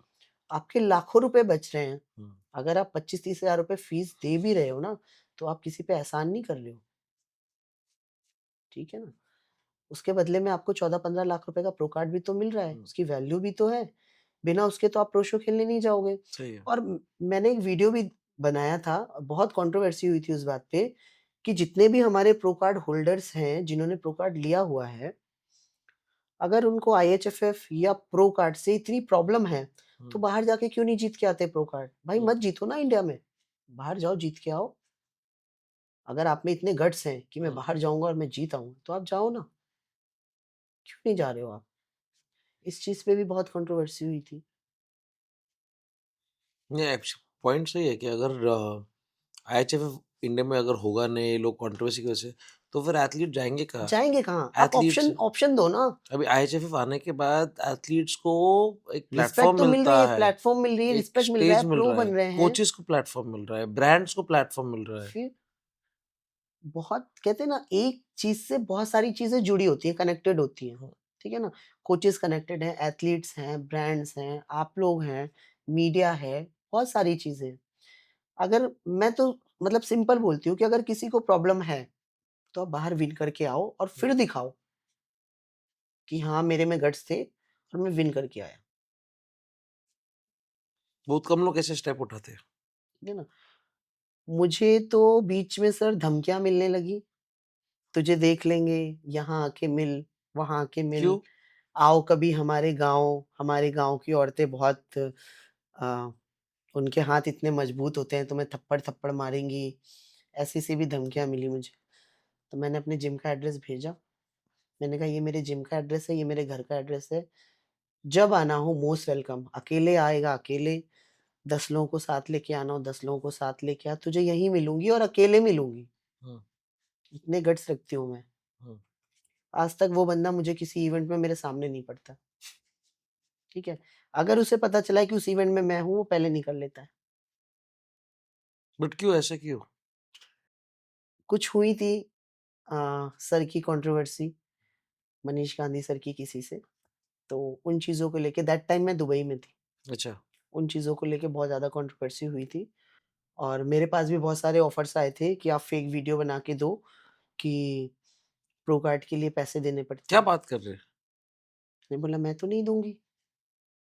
आपसे आपको कॉल आया था कि आप फेक वीडियो बना के मुझे हाँ, दो? मैंने कहा मैं तो नहीं दूंगी। क्यों नहीं दूंगी? क्योंकि भाई मैंने बड़ी मेहनत से जीता है। मैंने वो 4 महीने में 4 साल के बराबर तैयारी करी है। मैं मेरे पास शेरू की फीस भरने के पैसे नहीं थे, मैं प्रो कार्ड खरीदने के पैसे कहाँ से दूंगी? अरे बाप रे! कहाँ से दूंगी मैं पैसे? मैंने कहा भाई मैं तो नहीं दूंगी, मैं गलत चीज तो मैं कर ही नहीं सकती ना, कहाँ से दूंगी मैं? और वो लोग आपको पैसे दे रहे थे वीडियो बनाने पैसे के दे रहे लिए? थे कि हम आपको पे करेंगे, आप हमें एक वीडियो बना के दो। कितना ऑफर किया था आपको? 2 लाख रुपीज एक वीडियो एक का? वीडियो के। Wow!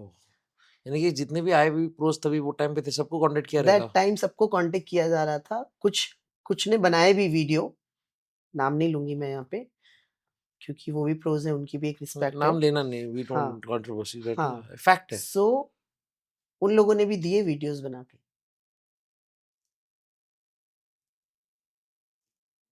That means if it's so easy to get an high viewer, फिर मेहनत क्यों करे फिर? क्यों मेहनत करेगा? हर कोई पैसे दे के नहीं ले लेगा प्रो कार्ड। यार मैं कहती हूँ चलो, मैं कहती हूँ पैसे पैसे दे रहे हो, लेकिन स्टेज पे कुछ दिखना भी तो चाहिए आपकी मेहनत। पब्लिक पागल थोड़ी है, वही मारने लगेगी सबको। आप इतना बड़ा पेट लेके खड़े हो स्टेज पे और आपको कोई प्रो कार्ड दे रहा है, पब्लिक पागल थोड़ी है। मेहनत तो आपको पूरी करनी है ना। पब्लिक है, सब जानती है, बट देन ऑब्वियसली ऑब्वियसली ये था। मेरे को, I was not aware of ये सिचुएशन। मेरे को मालूम था, बट ये सिचुएशन मुझे पता नहीं था ये कि सिचुएशन थी। सारे प्रोस को कांटेक्ट किया जा रहा था कि आप हमें वीडियो बना के दीजिए। आप पैसा क्यों नहीं कमा रहे हो? आप प्रो बन गए हो, आप सारे इवेंट्स अटेंड करो, क्यों नहीं आप इवेंट्स अटेंड कर रहे हो? हाँ, तो आपको ठीक उस है? तरह से आपको वो पॉइंट्स बोल रहे हैं जहाँ पे आपको और पैसे कम है, आपको लगा कि हाँ यार, प्रो कार्ड जीतने के बाद मेरे को इतने पैसे कमाने का मौका नहीं मिल रहा, नहीं तो मिल रहा, हाँ, कि प्रो कार्ड जीत के भी हम क्या कर रहे हैं? ये था। शॉकिंग। मैसेज दिखाऊंगी सर तो और शॉक्ड हो जाओगे आप तो। तो जब आपने डिसाइड किया था, तो जब आप कम्पीट करने वाले थे 2022 में, तो आप इस कैटेगरी में क्यों कम्पीट करने की सोचे थे? There was always women bikini, there was women's figure.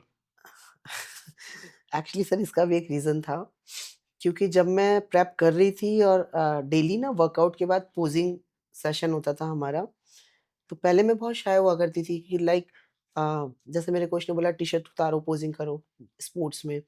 तो हमारा जो जिम है ना, एक तो बहुत मुस्लिम कम्युनिटी में है, बहुत सारे मुस्लिम्स ही आते हैं वहाँ पे इमरान भाई के पास, और रात में 12-12 1-1 बजे तक लड़के ही होते थे। मैं सिंगल लड़की थी उनके जिम में हुँ, वर्कआउट करने वाली। हुँ। ठीक है? सो मैं इतनी शाय होती थी ना कि मुझे शर्म आती थी टी-शर्ट उतार के पोज़िंग करने में भी। हाँ, तो मैं पिटी भी हूँ पोज़िंग के मामले में, कई बार उन्होंने मुझे मारा। उन वॉक करके आ रही हूँ, मुझसे वॉक नहीं हो रही लड़कियों वाली, हाँ, ठीक है? वो मार देते थे कि लड़कियों की तरह चल के आओ, अरे नहीं हो रहा मुझसे। फिर ऐसे करते-करते फिर मैंने कैटेगरी डिसाइड करी। मैंने बोला भाई मुझे ये मेरे से नहीं होगा, ठीक है ना? आप हाँ। मुझे फ़िज़ीक की कराओ पोज़िंग। तब वहाँ से मैंने फिर फ़िज़ीक के यानी लिए कि उन्होंने स्टार्ट किया। आपको तैयार किया था वुमेन्स बिकिनी के लिए? मतलब ये था कि या फिगर या बिकनी, अच्छा। दोनों में से कुछ एक में पार्टिसिपेट करूँगी। क्योंकि मैं बिल्कुल नई थी इस फ़ील्ड में, मुझे तो ये भी नहीं पता था कि वुमेन्स की 5 कैटेगरी होती हैं। हाँ, मतलब wellness, figure, bikini, physique, body building, मुझे ये भी नहीं पता था कि कैटेगरी मुझे क्या डिसाइड हाँ, करनी है। वो जब प्रेप स्टार्ट करी, फिर मैं वीडियोज़ देखती थी कि फिज़ीक में क्या डिफ़रेंस है, बिकनी में क्या है, वेलनेस में क्या है। उसके बारे में फिर मैंने स्टडी करना शुरू किया। और बाहर की जितनी भी एथलीट्स हैं उनके वीडियोस देखती थी, पोज़िंग्स देखती थी, तो मुझे हमारी बॉडी बिल्डिंग वाली पोज़िंग ज़्यादा ईज़ी लगती थी। इंस्टेड मेरे कोच कहते थे वो ज़्यादा ईज़ी है, तुम्हें बस वॉक करके आना है, हाथ ऐसे करना है, मेरे से नहीं होगा मैं नहीं कर पा रही हूँ। तो देन मैंने डिसाइड किया था, एक तो मेहनत, हाँ, ऊपर से मेरी बॉडी बहुत ब्रॉड थी। हाँ, मेरे म मतलब लॉकडाउन से अभी तक मतलब बहुत लोग मुझे डोले वाली गर्ल, बाइसेप्स वाली लड़की, ऐसे भी लोगों ने मेरे नाम से ना बहुत सारी आईडीज़ सोशल मीडिया पे बना रखी। तो मेरा जो सबसे बड़ा पार्ट निकल के आता था ना, वो मेरे बाइसेप्स निकल के आते थे। हाँ। अब बिकिनी में बाइसेप्स की ज़रूरत ही नहीं है, नहीं है। फिगर में इतनी ज़रूरत ही नहीं है। हाँ, सो इसलिए मैंने डिसाइड किया कि मैं फिज़ीक ही खेलूँगी। अच्छा ओके। सो देन जब आप कोच का तब इमरान सर को आपको पहले किसने इंट्रोड्यूस किया था? Because sir actually Imran sir को मैं बहुत टाइम से जानती थी। अच्छा, मेरे फैमिली फ्रेंड की तरह थे वो, फैमिली अच्छा। मेंबर की तरह थे और हमारे घर में बहुत सारे इवेंट्स वगैरह में भी फंक्शंस में आते रहते थे। और जब मेरा मनाली में एक्सीडेंट हुआ था सर, हुँ, हुँ। मतलब बॉडी बिल्डिंग से पहले मेरा रिज़ॉर्ट हुआ करता था मनाली में, मैं अपना रिज़ॉर्ट रन करती थी। अच्छा, तो वहाँ मेरा एक मेजर एक्सीडेंट हो गया था। मेरे पैर-वैर सब फ्रैक्चर थे। सो ये मेरे किस साल की बात कर रहे हैं आप? ये सर 2015 अच्छा, ओके। 10 साल 2015 की पहले। बात कर रही हूँ, हाँ। बट एक्सीडेंट बहुत मेजर था कि मुझे जब खाई से निकाला गया, हुँ, मेरी कार टाटा सफारी में ड्राइव कर रही थी और मैं पूरी गाड़ी लेके खाई में गिर गई थी, अरे बाप रे! ट्रक के ओवरटेक के हुँ, चक्कर में। और 8 घंटे बाद मुझे खाई से बाहर निकाला गया गाड़ी के साथ। हुँ, 3 दिन बाद आँख खुली तो हॉस्पिटल में थी और मेरा सब कुछ फ्रैक्चर था। मतलब मेरे पैर, हाथ, नेक सब फ्रैक्चर था। बेड सोर्स हो गए थे बेड पे पड़े-पड़े। 3 महीने तक मैं मिशन हॉस्पिटल में एडमिट थी मनाली में ही। मेरी बैक सड़ गई थी। हुँ, इवन कोई दवाई लगाने वाला भी नहीं होता था उसपे, टू बी ऑनेस्ट, ठीक है ना? सिर्फ़ मेरे रिज़ॉर्ट के जो मेरा मैनेजर था, वो ही होता था मेरे साथ हॉस्पिटल में। सो जब मैं ठीक हुई, जब मैं वापस दिल्ली आई, जब मैंने इमरान भाई से कॉन्टैक्ट किया, मैंने उनको सारी हिस्ट्री, स्टोरी सब बताई और तब मेरा ऐसा कोई गोल नहीं था कि मुझे बॉडी बिल्डर बनना है, सिर्फ़ नॉर्मल फिट रहने के लिए, क्योंकि मेरे डॉक्टर ने बोला था आपको जिम जॉइन करना है, क्योंकि सारे प्लास्टर्स वगैरह कटे थे, मूवमेंट बहुत कम हो रही थी हाथों हुँ, की, तो मेरे डॉक्टर ने बोला था कि आपको जिम जॉइन करना है और धीरे-धीरे आप जिम करो, हाथ-पैर चलाओ, आप जितना हाथ-पैर चलाओगे उतना ज़्यादा अच्छा रहेगा आपके लिए। सो इसलिए मैंने जस्ट जिम जॉइन किया था। मैंने जिम भी जॉइन किया था, मतलब 2015-16 में एक्सीडेंट के बाद मैंने 2018 में जिम जॉइन किया, 3 साल के बाद। 3 साल के बाद। क्योंकि वापस फिर से काम में लग गई, क्योंकि पैसा हाँ, तो कमाना ही था। सही है। एक्सीडेंट में लग गया, हॉस्पिटल में लग गया, अब कोई देने वाला तो है नहीं, मुझे तो खुद ही कमाना था ना। सही है। सो मैं जिम नहीं जॉइन कर पाई। बट फिर मैंने अपने काम पे वापस से फ़ोकस किया, काम करना स्टार्ट किया। जब थोड़ा चीज़ें सेटल हुई, मैंने तब जिम जॉइन किया। अच्छा, अच्छा, जिम भी जाती थी तो सिर्फ़ वर्कआउट करने ही जाती थी, मेरा कोई मोटिव नहीं था मुझे बॉडी बिल्डर ये सब बनना है। 2019 में मैंने first time Yasmeen Chauhan ma'am को देखा था, आईएचएफएफ में। हुँ, तब मुझे वहाँ थोड़ा लगा कि यार मैं भी तो जिम जा रही हूँ ना, तो मैं अपने कोच को बोलूँगी मुझे ऐसी फ़िज़िक बनानी है। तो वहाँ से थोड़ा स्टार्ट हुआ मन था। में था, ऐसी फ़िज़िक बनानी हुँ, है, नॉट अ बॉडी बिल्डर, ये था। बट किस्मत कह लो, आप क्या कह लो, कि मुझे प्रो बनना था। 2022 में, मतलब 2021 और 22 में कुछ ऐसी चीज़ें हुई, जो मुझसे हैंडल नहीं हो पा रही थी, तब मैंने अग्रेशन में जिम जॉइन किया। And that turned out to be something else हाँ, itself। वो गुस्से-गुस्से में चीज़ें होते यहाँ तक आ गई कि आज मैं यहाँ हूँ, wow! Thanks to the God. हाँ, उनका एक प्लान होता सभी का। हाँ, हर हर इंसान का एक प्लान होता है। राइट। तो ज़्यादा करके जितने भी एथलीट्स हैं, विमेन एथलीट्स, वो वुमेन बिकिनी में ही कम्पीट करते हैं। फिगर में आपको ज़्यादा या फिजिक में ज़्यादा आपको लड़कियाँ मिलती नहीं। तो करियर एस्पेक्ट्स क्या है विमेन फिजिक के लिए? एक्चुअली सर मैं सच बताऊँ, हमारे यहाँ पे कोई स्कोप नहीं है गर्ल्स के लिए, किसी भी कैटेगरी में नहीं है। आप कहते हैं बिकनी ईज़ी है, ठीक है बिकनी ईज़ी है, ज़्यादा मेहनत नहीं लगती, ठीक है। बट गर्ल्स के लिए कोई स्कोप नहीं है, कोई अपॉर्च्युनिटी नहीं है।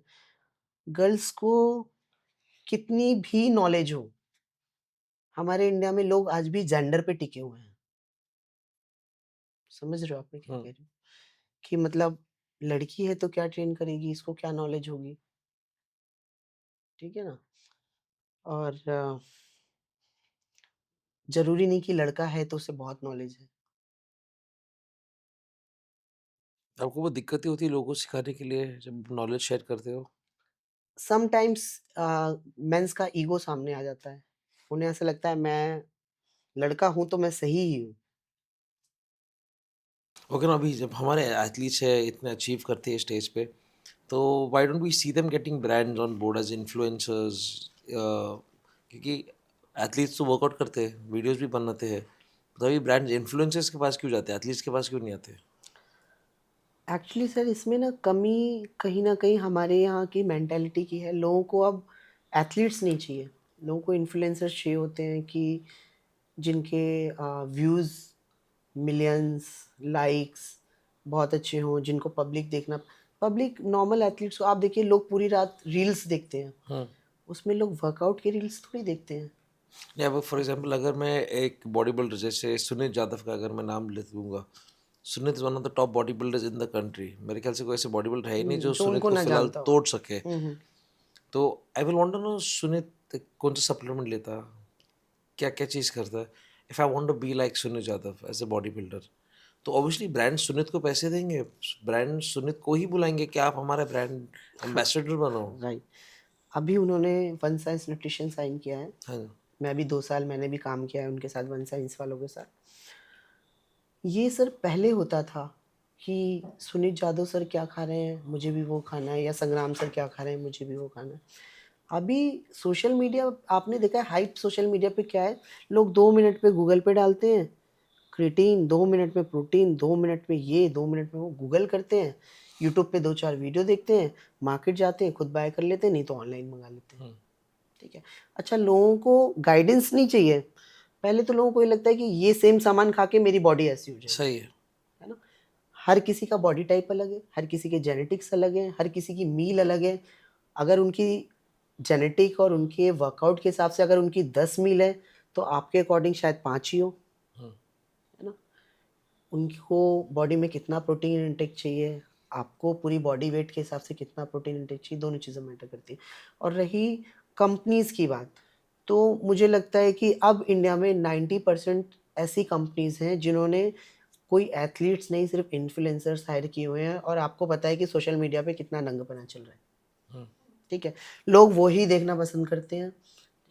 मैं 4 जेन्युइन वीडियो अपने वर्कआउट का डालूँगी, उस पे व्यूज़ नहीं आएँगे, हम्म। क्योंकि बहुत कॉमन हो गया है। यूट्यूब पे हर दूसरा पेज आपको मिलेगा फिटनेस का, इन्फ्लुएंसर्स का, आपको लेग्स कैसे बड़ी करनी है, आपको चेस्ट कैसे बड़ी करनी है, हर दूसरा वीडियो हम्म। आपको इस चीज़ का मिलेगा, ठीक है? अगर मैं बहुत अच्छा प्रॉपर वर्कआउट वीडियो डालती भी हूँ, तब भी उस पे व्यूज़ नहीं आते सर। मैं बिकिनी में कोई वीडियो डालूँगी ऐसे 10,000 तो एक घंटे में 10,000 व्यूज़ हो जाते हैं। कमेंट भी आते हैं अच्छे-अच्छे, गंदे-गंदे, है ना? पता नहीं हमारे जो कंपनी वाले हैं या उनकी जो मार्केटिंग टीम है या उनकी जो सोशल मीडिया टीम है, वो कैसे काम कर रहे हैं। इनको चाहिए कि जितना हो सके एथलीट्स को सपोर्ट करें, उनको आगे लेके आएँ। अगर बहुत सारे ऐसे भी एथलीट्स हैं जो अ, बैकग्राउंड से स्ट्रॉन्ग नहीं हैं या जो वो अपने गेम पे पैसा नहीं लगा सकते या अपना स्टैग नहीं ले सकते, तो आप उनको सपोर्ट करो, करते ही नहीं है। एज यू सेड वो इन्फ्लुएंस के पीछे जाते हैं क्योंकि एथलीट जो अपने गेम में फोकस करते हैं ना, उनके फॉलोअर्स बहुत कम होते बहुत हैं, कम है, हाँ, एंड उनको वो कंटेंट वो हिसाब से नहीं जो लोग देखना चाहते हैं। है ही नहीं। क्या करेंगे? आपने मुझे एक प्रोटीन का डब्बा दिया, आपने बोला मुझे इस पे आप एक रील बना के दो, हमें वीक में आपसे 3 रील चाहिए, ठीक है? आप एक ही प्रोटीन के डब्बे की अलग अलग तरीके से कैसे रील बनाओगे? करेक्ट। भाई आप बहुत करोगे, ओपन करोगे, स्कूप सूप निकालोगे, निकालोगे, शेकर में शेकर डालोगे। में मिक्स वेल करोगे, पीते हुए वीडियो बना दोगे, या पीते हुए आपने 2 सेट मार दिए। हम्म, आप यही तो वीडियो बनाओगे। अब आप उसको अपने ग्लूट्स पे रख के या चेस्ट पे रख के तो वीडियो नहीं बनाओगे ना, क्योंकि नहीं। आप एक एथलीट हो। हम्म। लोगों को वो देखना पसंद है, हम्म। एथलीट्स को देखना नहीं चाहता लोग। अगर लोगों के मन में इतनी एथलीट्स के लिए रिस्पेक्ट होती तो वो ऐसी चीज़ें करते ही नहीं, जैसे कमेंट करते हैं, जैसे गालियाँ देते हैं। अभी कुछ दिन पहले मैंने उसका स्टोरी भी लगाया था। मुझे एक कमेंट आया, मैसेज, कि आप अपना ना टॉपलेस फ़ोटो भेजो। कमेंट्स में। कमेंट में आप अपना टॉपलेस फ़ोटो भेजो। मैंने भी उसको रिप्लाई किया, मैंने कहा मेरे घर में तो अपनी माँ का भेज, मेरे भाई और मेरे बाप को भी देखना है, तेरी माँ को। फिर मैंने स्टोरी भी लगाई उसकी। बाप रे। ऐसे ऐसे ऐसे तो भी लोग लोग आपको होते हैं। कमेंट करते हैं।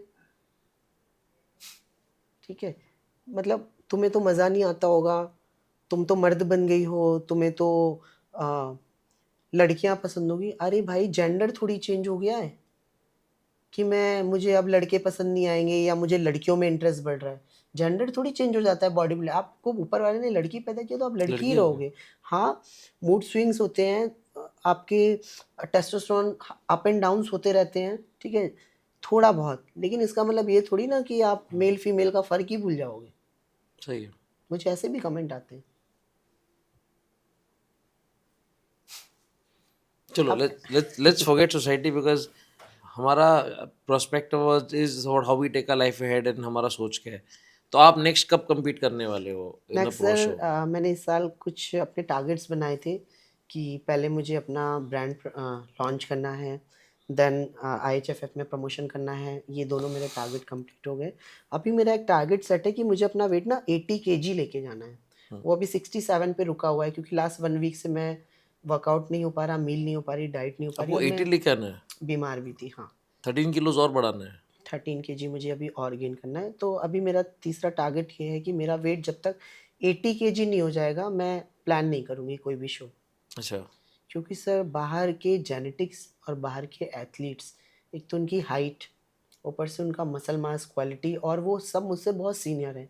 वो 10-10 साल से ओलंपिया compete कर रहे हैं। compete कर रही हैं। मैच्योर बहुत है वो। मुझे हम्म। तो अभी 3 साल हुए हैं। तो मुझे खुद से अच्छा नहीं लगेगा कि मैं बिना किसी प्रिपरेशन के ऐसे ही चली जाऊँ उनके साथ खेलने। तो एक बात बताइए, आप अभी फिलहाल इमरान ने आपको तैयार किया था 22 में, जब आपने compete किया था 23 में, 22 में सॉरी। तो we got lot of prep coaches in the country. आपको लगता है कि आपको एक प्रेप कोच की ज़रूरत है जो आपको वो लेवल तक लेके जाए? सर एक्चुअली जब मैं दुबई में थी तो मेरे बिनॉइज़ में भी मेरे एक कोच हैं जो मुझे वर्कआउट में हेल्प करते थे। बट डे वन से, जब मैंने तैयारी स्टार्ट नहीं की थी, मैं कुछ भी नहीं थी, जब मैंने सिर्फ नॉर्मल जिम ज्वाइन किया था, मैं डे वन से अपने कोच के साथ हूँ, स्टिल उनके साथ हूँ, और आगे भी उनके ही साथ रहूँगी। क्योंकि बिकॉज ऑफ हिम जो भी मैं हूँ आज, वो उनकी उनकी वजह वजह से से। है। उनका बहुत बड़ा सपोर्ट है, ना कि सिर्फ वर्कआउट में, ना कि सिर्फ डाइट प्लान में, ना कि सिर्फ नेचर में। उन्होंने मुझे मोटिवेट बहुत किया है। जिन चीज़ों से मैं निकली, उन्होंने मुझे मेंटली इतना सपोर्ट किया कि मैं वहाँ से निकल के यहाँ तक आ पाई। और कोई कोच होता तो देखिए, आजकल हमारी इंडस्ट्री में क्या चल रहा है, पैसा दो, कोचिंग लो, मेरा तुम्हारा बस इतना रिलेशन है, बात बस। खत्म। ठीक है ना? वो उनका मेरा ऐसा रिलेशन है, मैं उनके पास बैठ के रो भी लेती हूँ, अपने मन की उनको सुना भी देती हूँ, अपनी प्रॉब्लम्स भी बता देती हूँ। और जैसे इंटरनेशनल कोचेस में क्या होता है ना सर, उनकी एक डेडलाइन होती है, 10 बजे के बाद आप उनको कॉल नहीं कर सकते। सैटरडे संडे उनका काम करने का टाइम नहीं होता, तुरंत मैसेज आ जाता है, वीकडे मैं नहीं बताऊंगा। अगर आप मर भी रहे हो ना, आपकी तबीयत खराब है, उनका यही मैसेज आएगा, वो आपको रिस्पॉन्स नहीं करेंगे। ठीक है ना? भाई के साथ ऐसा है, इमरान भाई के साथ, मैं रात में 2 बजे भी अगर मेरी तबीयत खराब है तो मैं उनको कॉल कर सकती हूँ, और वो आंसर करते हैं। 3 बजे, 4 बजे, जब भी मैं उनको कॉल करती हूँ वो आंसर करते हैं। ठीक है, कुछ भी प्रॉब्लम होती है, कोई बात शेयर करनी है, चीज़ें नहीं समझ में आ रही है, माइंड बहुत डाइवर्ट हो रखा है कि आगे क्या करूँ क्या नहीं करूँ, तसल्ली से उनके पास बैठती हूँ, और वो बिल्कुल सही गाइड करते हैं कि तुम्हें आगे ये करना है, तुम्हें आगे ये करना है, तुम्हें आगे ये करना है। हमेशा मतलब आपके लेवल को ना अप करने में लगे रहते हैं वो। राइट। मेरा क्योंकि मोरल सपोर्ट मेन चीज एक अच्छा कोच होना जरूरी है। बहुत ज़रूरी है। आपकी मैंने एक अपने इंटरव्यू में बोला था, वो वीडियो मेरा बहुत वायरल हुआ था कि एक अच्छा कोच और एक अच्छा गुरु मिलना भगवान के मिलने के बराबर होता है। हम्म, क्योंकि आपके माँ-बाप के बाद अगर कोई बंदा आपकी सक्सेस से खुश होता है ना, तो वो सिर्फ़ आपका कोच है, आपका टीचर। दुनिया, समाज, फैमिली, रिश्तेदार ये सिर्फ़ आपसे जलते हैं, खुश नहीं होते। ठीक है ना? सिर्फ़ एक आपके माँ-बाप चाहते हैं कि आप सक्सेस हो, बड़े आदमी बनो, नाम कमाओ, और एक आपका टीचर। हम्म, क्योंकि आप जितने बड़े बनोगे, जितना अच्छा नाम कमाओगे, आपके टीचर को उतना प्राउड फ़ील होगा आप पे। सही है। ठीक है ना? तो इस वे में अगर मैं बोलूँ तो मेरे तो कोच शुरू से एंड तक, मैं अगर इस लाइन में कभी नहीं रही, ऊपर वाले की दुआ से कभी मेरे हाथ-पैर नहीं चले, तब भी सेम मेरे कोच वही रहेंगे, इमरान, इमरान सर ही रहेंगे। done. So let's do a very soft. So let's do a next segment in the podcast. It's called the rapid fire. Rapid fire में ऐसा होगा कि मैं आपसे एक प्रश्न पूछूंगा, whatever comes into mind first चीज आप मुझे बताइए। ठीक है? ठीक है। ओके। आपके ख्याल से who are the three best women's physique athletes in the country? Our country में Yasmeen Chauhan ma'am, hmm, second में नंदिता, हम्म, 3 मेरी फ्रेंड अंशुल। ठीक है। एंड आपका जो कहानी है, आपका लाइफ कहानी, your struggle from being a kid, जब आप यू नो फूल बेचते थे, आप छोले बेचते थे, to finishing your education, having a resort in Manali, being an athlete, having your own protein band, ये एक जर्नी है एक एथलीट बहुत का, बड़ी विच sir. Very it's a very difficult life. अगर वो लाइफ को अगर एक कहानी, एक स्टोरी में, एक मूवी में अगर बनाया जाए, तो which actor could play your character? अपनी स्टोरी की एक्टर और विलन दोनों मैं ही हूँ। मैं ही रहूँगी सर। ठीक है। एक चीज जो आपको इम्प्रेस करता है? मुझे लोगों का नेचर, मैं 10 सेकंड आपसे बात करके ना मैं बता सकती हूँ कि आप रियल लाइफ में कैसे हो। अच्छा, मेरे बारे में बताइए आप। आप तो बहुत सॉफ्ट हार्टेड हो सर, डाउन टू अर्थ। इतना एक्सपीरियंस ऊपर वाले की दुआ से मुझे हो गया, पहले नहीं था। पहले मैं अपना कटवा लेती थी, ठीक है? लोगों को पता था ये बहुत अच्छे नेचर की है, 2 मिनट इससे बात करो, थोड़ा अपना दुखड़ा रो दो और ये बिल्कुल पिघल जाएगी, मतलब ऐसा। ऐसा था कि कोई भी आता था और मेरा काट के चला जाता था, उसकी हेल्प हो जाती थी और वो मुझे बहुत टाइम के बाद पता चलता था कि मेरा कट गया है, बट अब अच्छा, ऐसा नहीं है। ठीक है। एक चीज that turns you of, one thing that turns you of, जो आपको पसंद नहीं है? मुझे सर, जब मुझे रियलिटी पता है, सच पता है, हम्म, और उसके बाद भी कोई मेरे सामने झूठ बोल रहा है, वो मुझे पसंद नहीं। अच्छा, ठीक है। जिंदगी में एक चीज जो आप फिर से करना चाहते हो? मैं अपना जो मेरा टीनेजर टाइम था ना, जो मैं एक्चुअल में नहीं जी पाई, क्योंकि मौका ही नहीं मिला सर। क्यों? जॉब, घर, पढ़ाई, लाइफ, वो मैं दोबारा जीना चाहती हूँ। Teenage life. और एक चीज जो आप अंडो अपने जिंदगी से निकालना चाहती हो? ज़िंदगी से निकालना चाहती हूँ। अभी तक तो ऐसी, मतलब कोई ऐसी चीज़ नहीं है कि जिसके बारे में मैंने सोचा हो कि मैं ज़िंदगी से निकालना चाहती हूँ। लेकिन हाँ, कुछ ऐसे टॉक्सिक पीपल हैं मेरी लाइफ़ में अभी भी, जो मैं चाहती हूँ कि जैसे ऊपर वाले ने आधे से ज़्यादा रिमूव कर दिए ना, वो भी ये अपने निकल आप हो जाएगा। जाए। बस। एंड आपका बेस्ट आइडिया ऑफ रिलैक्सेशन क्या है? सर पता है क्या होता है, जब मैं बहुत थक जाती हूँ ना, अब जैसे ये हमारा एक्सपो ख़त्म हुआ है, अभी क्या है, मेरे बच्चे कश्मीर से आए हुए हैं, आज बस लास्ट वो चले जाएँगे, उसके बाद मैं रेस्ट लूँगी, और जब मेरा रेस्ट मोड आता है ना, मुझे ऐसा लगता है फ़ोन-वोन सब बंद करो और निकल जाओ कहीं, मतलब मैं सोलो ट्रैवलर हूँ, बहुत मज़ा आता है मुझे अकेले ट्रैवल करने में। मतलब मुझे नहीं चाहिए कि तू मेरे साथ चल, कोई मेरे साथ, मैं अपनी कंपनी एन्जॉय करती हूँ। मैं अपना 2 कपड़े बैग पैक किए, जहाँ मेरा मन किया मैं निकल जाती हूँ, या इंडिया के अंदर, इंडिया से बाहर, अदर कंट्री, जो आस-पास मेरा बजट अलाउ करता है। जाते हो? एक आदत जो आपको छोड़ना है? एक आदत जो मुझे छोड़नी है, हाँ। सर गुस्सा, आपका बहुत ज्यादा गुस्सा आता बहुत ज़्यादा। मुझे समटाइम्स गुस्सा करने के बाद ऐसा लगता है कि शायद ज़्यादा कर दिया, तो सामने से सॉरी बोलना पड़ता है फिर, यार चल ठीक है ना, गुस्सा मत हो, तू दोस्त है है। ऐसा। ठीक है। एक रूमर जो आपने सुना आपके बारे में? हाँ, मतलब अभी 2-3 दिन पहले भी मैंने सुना, मुझे किसी ने बोला कि अ, आप मुझे याद नहीं आ रहा अच्छे से, मैं शॉक्ड हो गई, मैंने कहा अच्छा ऐसा भी है क्या? कह रहा हाँ वो उसने मुझे बताया। मैंने किसने बताया? हम्म। आप तो वो उसके साथ रह रहे थे, इसके साथ रहे। मैंने कहा अच्छा मुझे ही नहीं पता भाई। ऐसा था कुछ, मैं नाम नहीं ले सकती किसी का। कोई टेंशन नहीं, ठीक। Best advice you ever got? Best advice advice हाँ, आपको मिला है आज तक? बेस्ट एडवाइस मुझे जो आज तक मिला ना, वो मुझे मेरी लाइफ से मिला है कि don't trust any. Don't trust anyone, fact of life है। फैक्ट ऑफ लाइफ ये है कि जो भी है वो आज है, रियलिटी जितना भी जीना है जी लो। मैं यहाँ बात कर रही हूँ बाहर, यहाँ से निकलते ही मुझे क्या हो जाए पता ना नहीं। आपको पता है ना मुझे पता है कि ऊपर वाले ने एक ही लाइफ दी है, जितना खुल के एंजॉय कर सकते हो करो। और जितने एथलीट्स, जितनी लड़कियां जो अभी फ्यूचर में compete करना चाहते हैं, उनको क्या एडवाइस देना चाहते हो आप? यार मैं सबसे पहले तो जितनी भी हमारी लड़कियां इस गेम में आने की सोच रही हैं, सबको हैंड्स ऑफ करती हूँ कि उन्होंने ऐसा सोचा कि उन्हें बॉडी बिल्डिंग में आना है या compete करना है। दूसरा उनकी फैमिली के लिए बोलूँगी कि यार प्लीज़ आप लोग उनको सपोर्ट करो। तीसरा उनको बोलूँगी कि जब आप इस लाइन में आ रहे हो तो आप एक अपना माइंड सेट करके आओ, ठीक है? उसके बाद आप गेम छोड़ो, या आप ये सोचो कि नहीं मेरी फैमिली डिस्ट्रॉय हो रही है, या उसने मुझे ऐसा बोल दिया, मेरी शक्ल ख़राब हो रही है, तो अपने आँख कान नाक सब बंद कर लो, कौन क्या कह रहा है मत सुनो। अपना एक फोकस, एक गोल अगर आपने अचीव किया है, बनाया है, तो उसको आप अचीव करो। Thank you very much. आप थैंक यू सर। बहुत टाइम से प्लान कर रहे थे कि हम हम मुंबई पॉडकास्ट का करें, लेकिन प्लान वो कर हो रहे नहीं थे, रहा हम था नहीं हो रहा क्योंकि था। आप दुबई में थे and finally we got in Delhi. एक छोटा रिक्वेस्ट है आपके लिए। I got this mug here. I would request you to please give me a sign और autograph oh, and a message on this mug. This is my honour sir.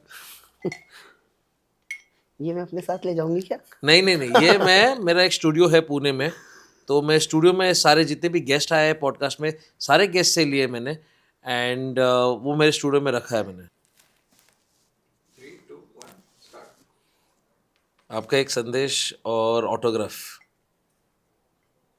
इस पे ही लिखना पड़ेगा हाँ, सर? लिख लीजिए मैम। थैंक यू थोड़ा very आड़ा मच। टेढ़ा हो गया कोई दिक्कत नहीं। लेकिन ठीक है।